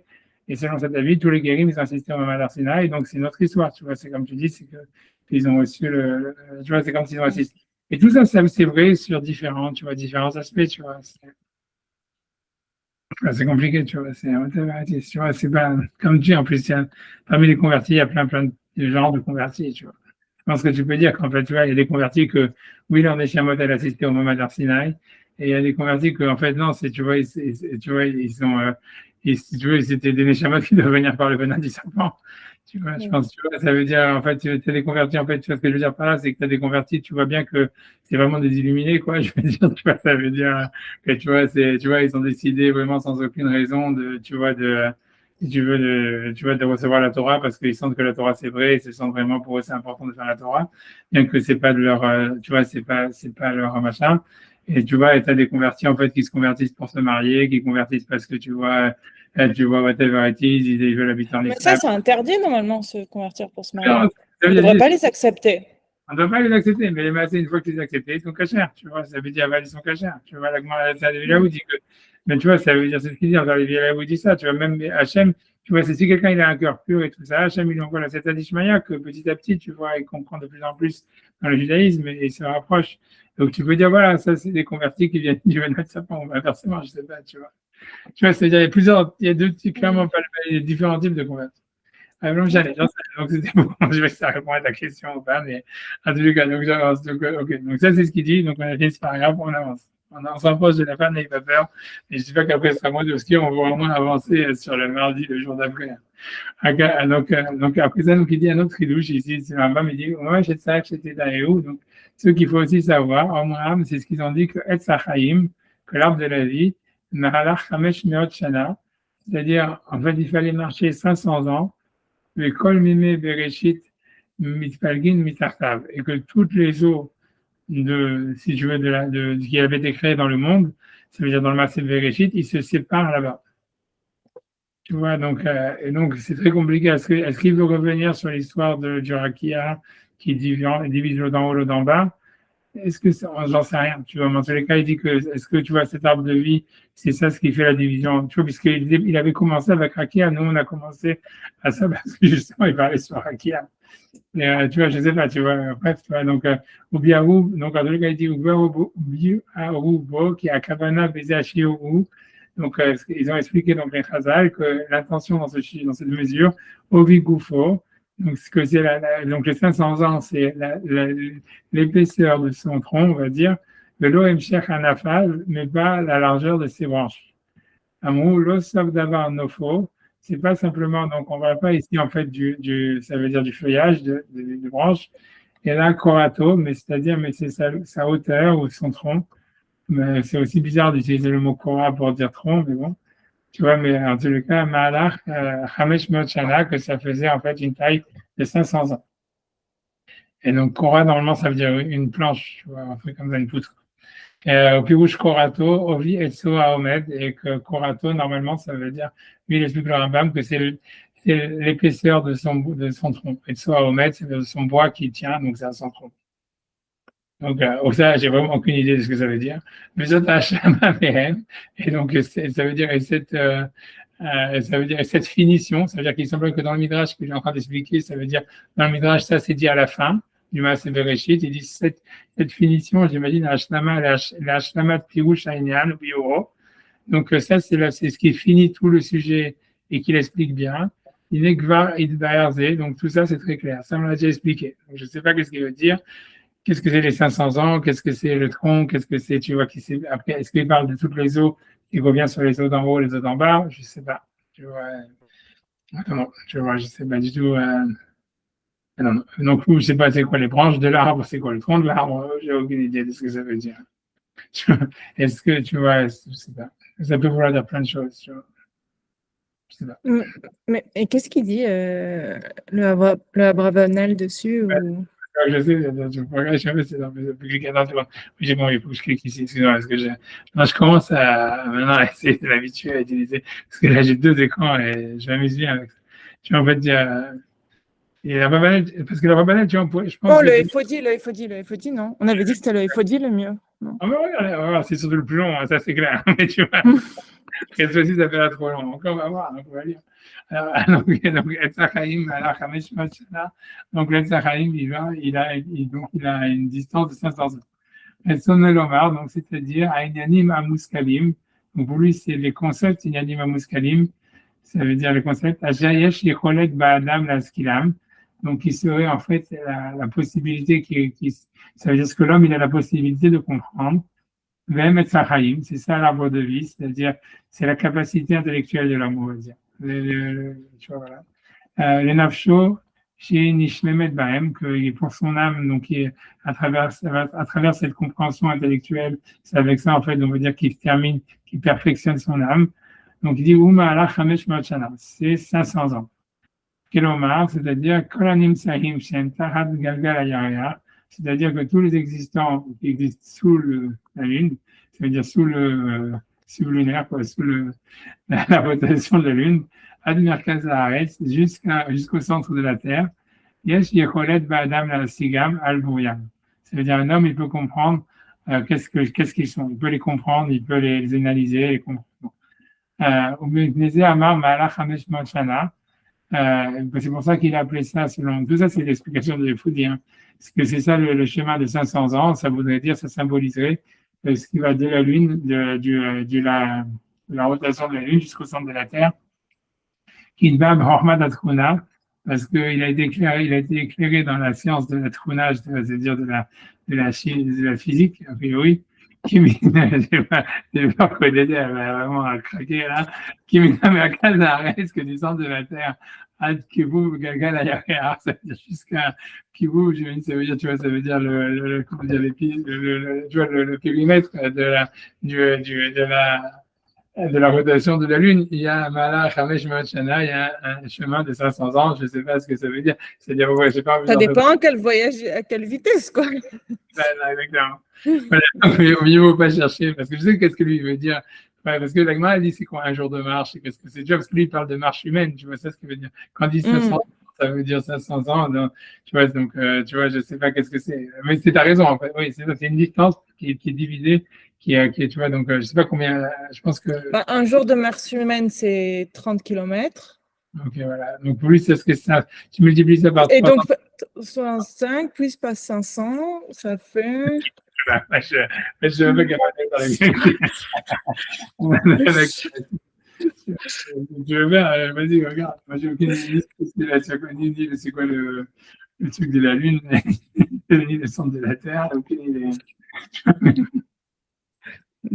30 fois 365 fois 500. Je vérifie.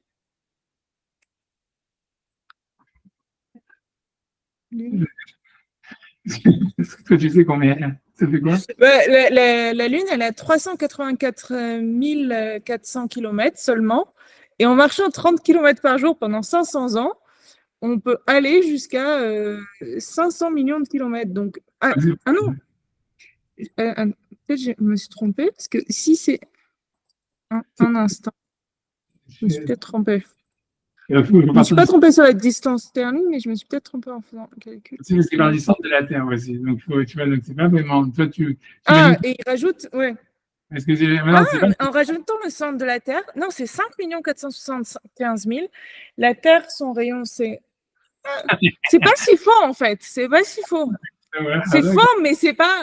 c'est pas si faux. Ok, heureusement que tu as fait ce calcul, tu vois. Donc, j'ai la chance que tu es la première qui a pensé à vraiment vérifier si c'était vrai ou pas vrai. Ok, Hazak, on est le camarade. Tu vois,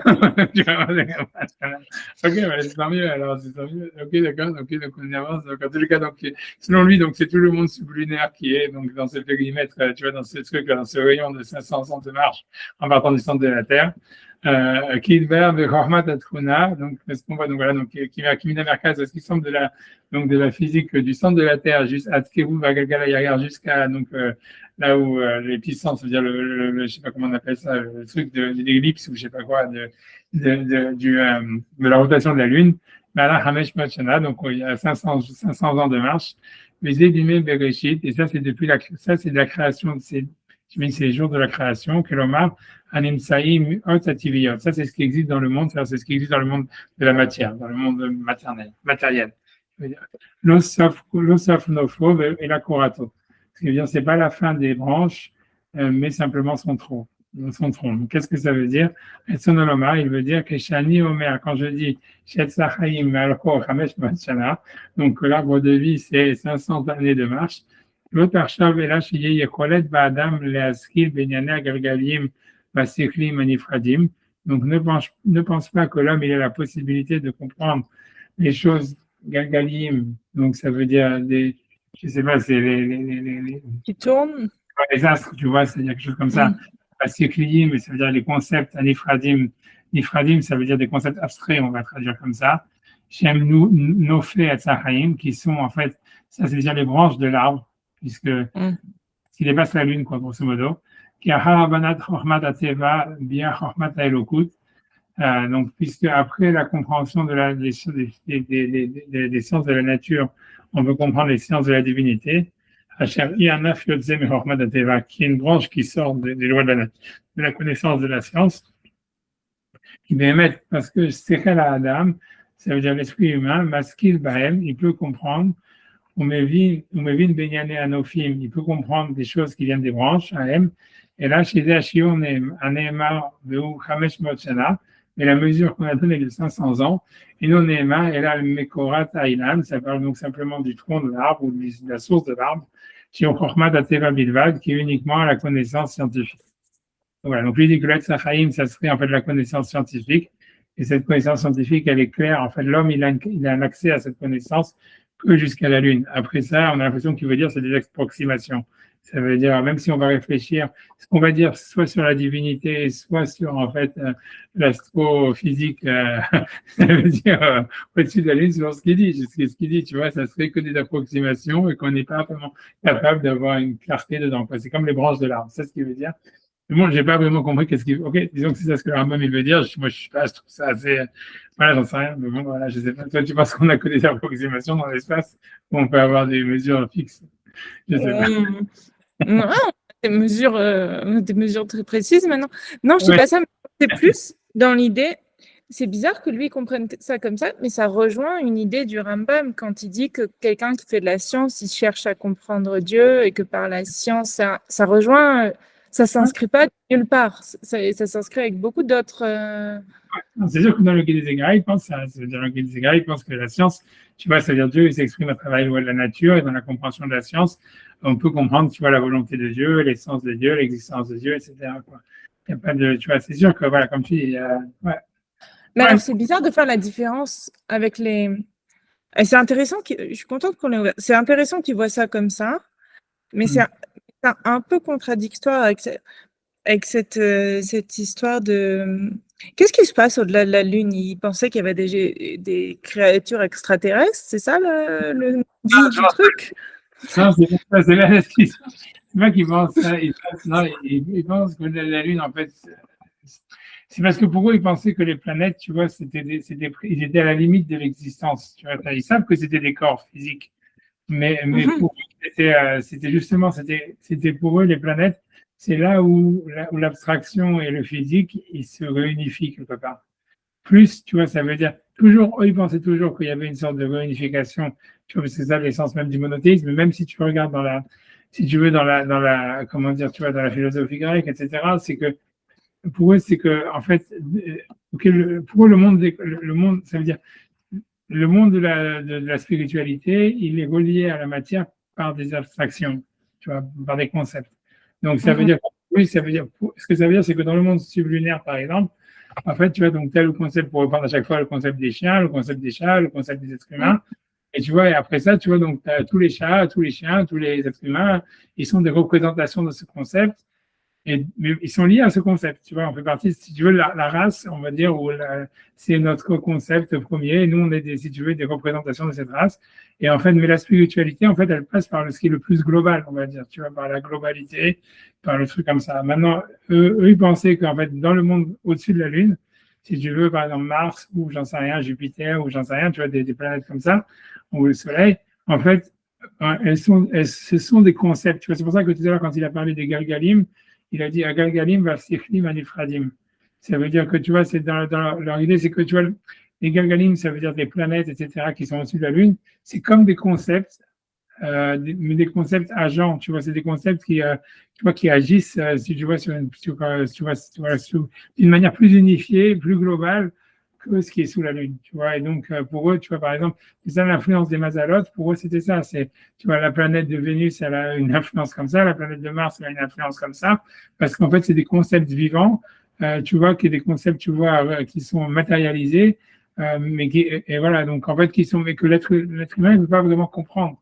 Parce qu'en fait, tu vois, ça veut dire, l'être humain, comme c'est ce qu'il veut te dire, l'être humain, il peut comprendre les concepts de tout ce qui est sublunaire. Alors, tu peux comprendre c'est quoi un chat, c'est quoi un livre, c'est quoi n'importe quoi, tu vois, ça veut dire tu peux envisager, tu peux analyser, même d'une manière conceptuelle et classifier, comprendre la généalogie, le fonctionnement de quelque chose, en fait, tu vois, que tu individualises ici. Mais en fait, dans le monde qui est au-dessus de la Lune, les concepts sont trop larges, si tu veux, tu vois, pour pouvoir être, en fait, appréhendés d'une manière claire par l'être humain. Ça veut dire, on va dire, Mars, c'est la planète de la guerre, on va dire, mais c'est pas la guerre comme nous, tu vois, c'est une guerre que nous, on ne peut pas envisager, qu'on ne sait pas exactement quel type de guerre il est question, quoi. Tu vois, un truc comme ça. Tu vois, c'est quelque chose comme ça. Pour eux, c'était ça. Ce que au-dessus de la Lune, c'est des concepts abstraits, mais voilà, qui sont, je sais pas comment expliquer, tu vois, qui sont matérialisés, mais à travers une planète. Je crois que je vois l'idée, mais cette idée de Mars, c'est la guerre. C'est juste parce que Mars, on la voit orange de la Terre. J'ai pas dit dans ton marqué ça, hein, ça veut dire. Mais c'est un truc qui est global, hein. L'histoire de Mars, c'est la guerre. Oui, j'en sais rien, tu vois, mais c'est bien, peut-être, j'en sais rien, mais si tu veux, la Torah, avec moi, elle croit aux Mazalot, tu vois ce que je veux dire, elle croit à la On dit un Mazal, Israël. Mais tu vois, mais peu importe, tu vois ce que ça veut dire. Mais tu vois, d'un côté, tu vois, ça veut dire qu'il y a beaucoup de contradictions là-dedans, tu vois, mais ça veut dire, la Torah, elle croit au Mazalot, je pense qu'on l'avait déjà fait, tu vois, on avait déjà vu avec ceux qui sont les dimanches, je sais pas si c'est avec Sarah, avec toi.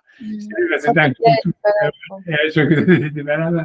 Et tu vois, c'est avec moi, elle dit, tu vois, celui qui est né à tel jour, il a ça, celui qui est né à telle heure, il a ça, etc., et machin, blablabla, tu vois, ça veut dire, bien quand on dit Edmazal Israël, tu vois, avec moi, après, elle dit Edmazal Israël, tu vois, c'est compliqué, tu vois, peu importe ce que ça veut dire que, tu vois, c'est pas clair. Tu vois, tu vois bien que nous, on dit Mazal Tov à chaque fois qu'il y a quelqu'un qui a une naissance ou un truc comme ça. Si tu penses qu'il n'y a pas de Mazal, ça n'a pas de sens de dire Mazal Tov, tu vois. C'est quel Gemara qui parle de ça? C'est quel chapitre? C'est dans Shabbat 156 ou je sais pas quoi, tu vois. Je l'avais fait avec Odélia. C'est la Gemara que je te dis que quand je l'avais fait avec Sarah, qu'à chaque fois que tu vois que je dis cette Gemara, c'est toujours, tout le monde le connaît cette Gemara. Tout le monde, c'est la Gemara la plus populaire depuis les 20 ans que je fais des cours. C'est les rêves et les mazalotes. Tu vois, c'est les deux trucs que tout le monde peut savoir. Vous avez envoyé sur le groupe, je crois. Ouais, c'est possible que ok, je vais la regarder. Non, c'est juste, non, justement parce que moi, justement parce que ça me parle pas cette histoire, je suis curieuse de voir une Gemara qui dit, je suis curieuse d'une Gemara qui a l'avis opposé, justement, c'est plus dans ce sens-là.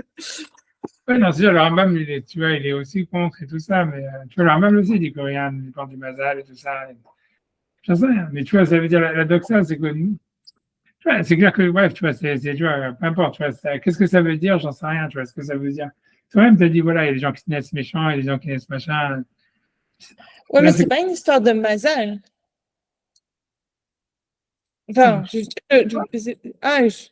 je voyais pas ça comme une histoire de mazal, je voyais ça comme une histoire d'essence, en fait. mais voilà, mais le mazal, c'est ça, tu vois. C'est-à-dire, tu vois, c'est quand tu regardes l'agma, quand elle parle du mazal, en fait, c'est parce que le mazal, il est relié à ton essence, tu vois, c'est ce que tu es, tu vois. Le mazal, il te dit pas qu'est-ce qui va t'arriver dans ta vie. Le mazal, il te dit qu'est-ce que tu es, tu vois. Ça veut dire, c'est quelqu'un qui est, tu vois, qui aime voler, quelqu'un qui est honnête, quelqu'un, qui est, peut-être dans toutes ces choses-là, tu vois, que c'est des traits de caractère. Ça te décrit tes traits de caractère. Parce que c'est ta nature profonde en réalité, tu vois. Enfin, pas vraiment profonde, mais quelque part. C'est-à-dire que si tu veux, d'après la Torah, nous, on n'est pas défini par nos traits de caractère.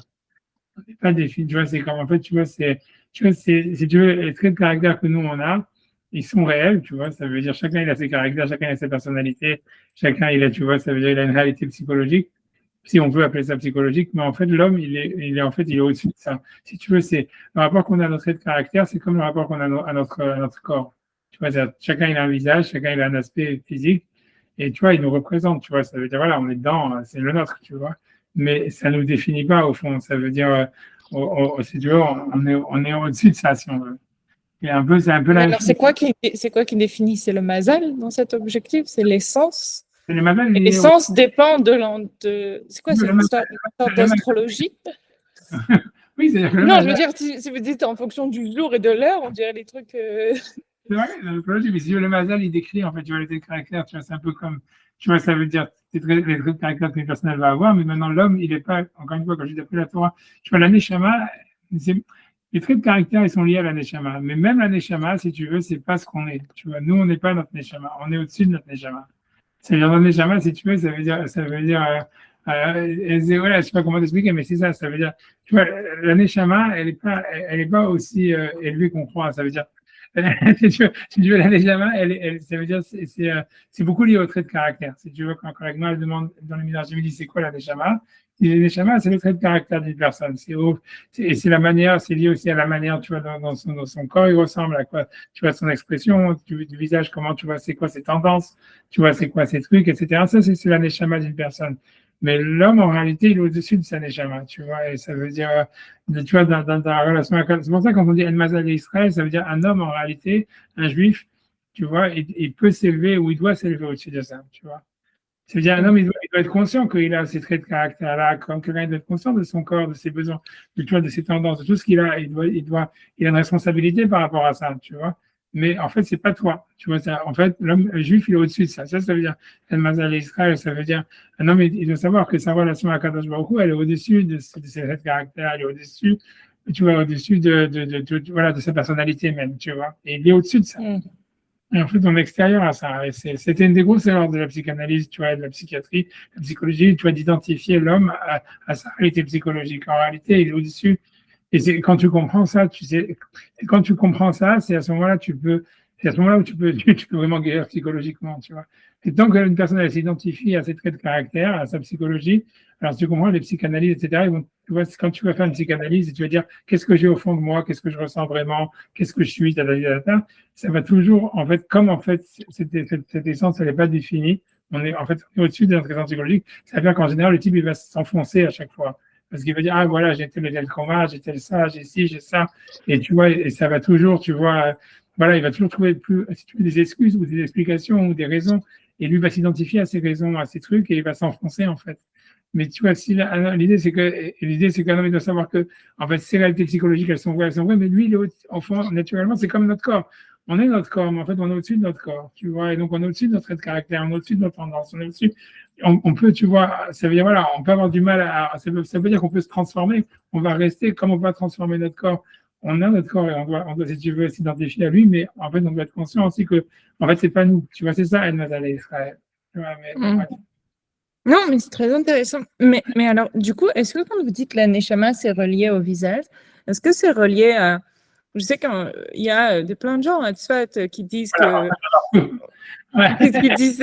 Non, mais Ouais, c'est vrai. C'est pas mon style, mais c'est ça en fait, c'est-à-dire c'est lié, c'est ça qu'on dit lié au trait du caractère et au trait du visage. Ouais, ouais. Ça veut dire, tu vois, ça veut dire, tu vois, normalement, tu vois, ça veut dire, quoi, on peut voir quelqu'un, tu vois, si jamais, tu vois, ça veut dire, il y a une massorette, tu vois, que tu peux voir tout ce que la violence que quelqu'un il a fait sur son visage, tu peux faire tous ces machins-là, tu vois, mais voilà, ouais, il y a une tradition, mais bon, encore une fois, il y a beaucoup de charlatans, tout ça, tu vois, ça veut dire, c'est pas, Mais il y a c'est une pas vraie massorette? C'était ça ma question en fait, parce que moi je pensais qu'il y a une vraie massorette là-dedans. dans tous ces trucs-là, il y a des massorettes. C'est la massorette, si tu vois, sur la Jbat à Malachim, sur Rahmat Abarsouf, sur tout ça, etc. Il y a une massorette, tu vois, ça veut dire, ça veut dire, c'est dans, par exemple, ça c'est dans le Zohar, dans Parashat Yitro, où on parle de la Rahmat Abarsouf avec tous les traits du visage, etc. Mais tu vois, encore une fois, ça veut dire, les textes, ils existent, tu peux les regarder et tout ça, mais c'est pas parce que tu les as regardés que, voilà, tu vois, c'est pas évident. Tu vois, c'est pas évident. C'est pas évident, tu vois, voilà.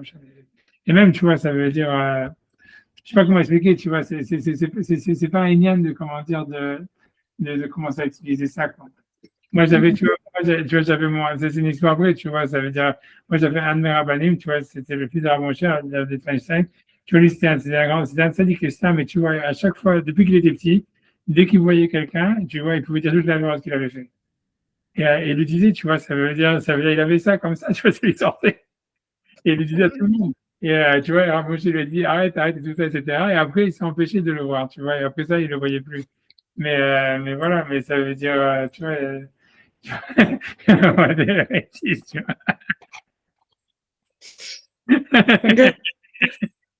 Mais voilà, mais ça veut dire, il y a un truc, tu vois. Ça veut dire, tu peux, tout ça, c'est pas, ça veut dire, le truc, c'est que la plupart des gens qui font ça, et la plupart des gens qui disent qu'ils le, tu vois, dès que, la chose est que, dès que quelqu'un, il publie ça, ça veut dire, il fait de ça quelque chose en public, c'est sûr que c'est un charlatan.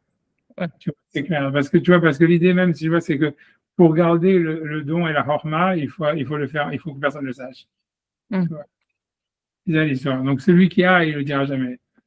Et tu vois, parce qu'il veut justement pas perdre le don. Tu vois. C'est comme tous les rabbinim qui font des miracles et tout ça, etc. Tu vois, ils vont jamais le dire. Parce Est-ce que qu'on peut encore les appeler rabbinim? Non, ceux qui font Stam, le truc là. c'est pas mon histoire, moi, je vais pas rentrer dans les histoires, je vais dire, pas dire du Lachon sur personne. Mais bon, mais c'est sûr que tu vois, en tout cas, c'est tout. Il faut pas, tu vois, il faut pas, comment dire, faut pas, c'est sûr que c'est pas, je pense pas qu'on gagne grand chose en général en allant chercher la compagnie de ces types-là, tu vois. Si tu vois, ça apporte rarement des choses bien. Moi, c'est ce que j'ai vu. Et ouais, même d'une manière générale, tu vois, ça veut dire même commencer à étudier ces trucs-là, etc. Et moi, ça m'énerve parce que moi, tu es tellement bon, bref, j'étudie, tu vois. En avance, ok. Donc, en tout cas, oui, c'est ce que lui, il explique dans un bam de cette histoire-là, tu vois, l'arbre de la vie, que c'est, voilà, c'est la connaissance scientifique et que ce serait ça, voilà. Et que le reste, en fait, on a justement une connaissance floue et pas claire et que, voilà. Donc, je sais pas ce qu'il veut dire par là. Ce qui veut dire qu'il faut pas s'en occuper, j'en sais rien. Donc, j'essaie de finir, tu vois. Bon, je peux pas finir. Moi, j'avance encore un dernier paragraphe, tu vois. Bon, après, ok, on va prendre le match de ça chez Dario, mais je m'étais promis de ne pas terminer si tard. Voilà. C'est ce que c'est le cours d'après, après que j'ai pas le temps de parler. Moi, je sais, au match de ça, j'étais Dario au Gamken, donc c'est aussi ce qu'il faut que tu saches. On va mettre sa date, l'Ogila Kadosh Baruch Hu Oto, Ilan, la dame de l'Oti Begaloto. Et ça, c'est un gros scoop, tu vois, cette histoire-là. C'est-à-dire qu'il dit qu'il faut que tu saches que l'arbre de la connaissance, à Kadosh Baruch Hu, il n'a pas dévoilé à l'homme et il va pas, il va pas, il va jamais le dévoiler. Mais c'est émet, et ça c'est la vérité, chez Teva Metziut Ken Hayab, que la nature de l'existence, elle oblige ça. Et ça, tu vois, ça veut dire, je ne sais pas qu'est-ce que les Fodis va dire sur ça, mais pourquoi je vous dis que c'est un super gros scoop? Parce que ça veut dire parce que Hachem, quand il a parlé à Adam, il lui a dit, tu vas manger de tous les arbres du jardin. Mais de l'arbre de la connaissance du bien et du mal, tu ne devras pas le manger. Et tu vois, c'est marqué dans le... Donc, il y avait une mitzvah de manger de tous les autres arbres du jardin.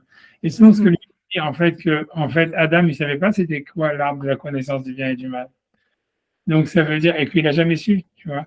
Donc, ça, tu vois, donc, ça veut dire, en fait, tu vois, ça veut dire que tout ça, ça veut dire, donc, qu'est-ce que c'était alors? Tu vois, ça veut dire, d'un côté, Hachem, il lui a donné une mitzvah de manger de tous les arbres de tous les arbres du jardin. Et après ça, il lui dit, ne mange pas de l'arbre de la connaissance du bien et du mal, mais en fait, il ne savait pas c'était lequel. Et donc après, il a Alors, mangé. du coup, comment il pouvait tenir la mitzvah si c'était ça? C'est exactement ça. C'est pour ça que je dis que c'est un scoop ce qu'il dit ici. Tu vois, c'est un gros chidouche, tu vois. Et tu vois, ça veut dire, a priori, tu vois, la seule chance ma seule explication que moi j'ai, c'est moi ce que j'ai dit, que j'ai toujours pensé que ça voulait dire en réalité que tout dépendait de l'intention de l'homme. C'était, en fait, n'importe quel fruit, ça pouvait être l'arbre de la connaissance du bien et du mal. Mais qu'en réalité, c'est que si quand tu mangeais de l'arbre, tu avais l'intention de faire la mitzvah d'Hachem, alors tu faisais la mitzvah de manger le fruit. Mais si quand tu mangeais l'arbre, tu avais l'intention de manger de l'arbre qui était interdit, alors ça devenait l'arbre interdit, tu vois. Mais qu'en fait, c'était complètement lié, en fait, sur la perception de l'homme. Est-ce qu'il voulait que ce soit un arbre permis ou un arbre interdit? Mais qu'il n'y avait pas, en fait, d'arbre permis et un arbre interdit, en fait, spécifiquement. Et qu'en fait, ça n'existe pas, en fait. Tu vois, il n'y a rien qui est interdit, en fait. Tu vois, c'est toi qui vas créer l'interdit, c'est toi qui vas créer le permis, tu vois, c'est ça, a priori, ce que ça veut dire, tu vois, quand tu dis ça. Que l'essence de l'existence, elle oblige ça, ça veut dire, voilà, il n'y a rien de mal, tu vois, comme tu as dit, voilà, il y a des mecs qui sont violents, en fait, des mecs violents, c'est un intérêt, par exemple, ici en Israël, on en aurait besoin, tu vois. Mais ça veut dire, mais voilà, mais ça veut dire qu'il n'y a rien qui est permis, il n'y a rien qui est interdit, tu vois, c'est toi qui vas faire que c'est permis ou interdit. Alors ça, on pourra réfléchir, mais je suis obligé d'arrêter ici, mais je suis désolé, parce que je me dis, je garde dans ma semaine pour regarder la Gemara pour le cours d'après. Mais on reprend la semaine prochaine, en tout cas, voilà, c'est tout. Merci à vous, en tout cas, d'assister. Merci beaucoup. On pourrait reprendre sur l'arbre, justement. C'est pas un arbre précis parce que c'est quand même. Oui, non, c'est vrai, déjà, on va le regarder, tu vois. C'est un midrash qui raconte. C'est une marquette dans la Gemara où chacun dit, il y en a un qui dit c'était un pommier, enfin, personne dit pommier. Pommier, c'est personne. Non, personne, c'est quoi les chrétiens, non, pommier? Non, on dit figuier ou un. Ah, ok, oui, c'est ça. C'est ça, figuier. Il y en a qui dit c'était une vigne, il y en a qui dit c'était du blé, il y en a qui dit. Et il y a Rabbi Meir, en fait, c'est lui qui dit ça, qui dit en fait cet arbre, il n'existait pas, ça veut dire c'était n'importe quel arbre en fait. En fait, il y avait pas, c'était pas marqué que donc lui il veut dire, on va le regarder, mais dans ta chambre dans la Gemara. Ouais, je vous laisse à l'école tout, en tous les cas, que des bonnes choses. Merci beaucoup. Merci, à vous. au revoir. Au revoir. Au revoir.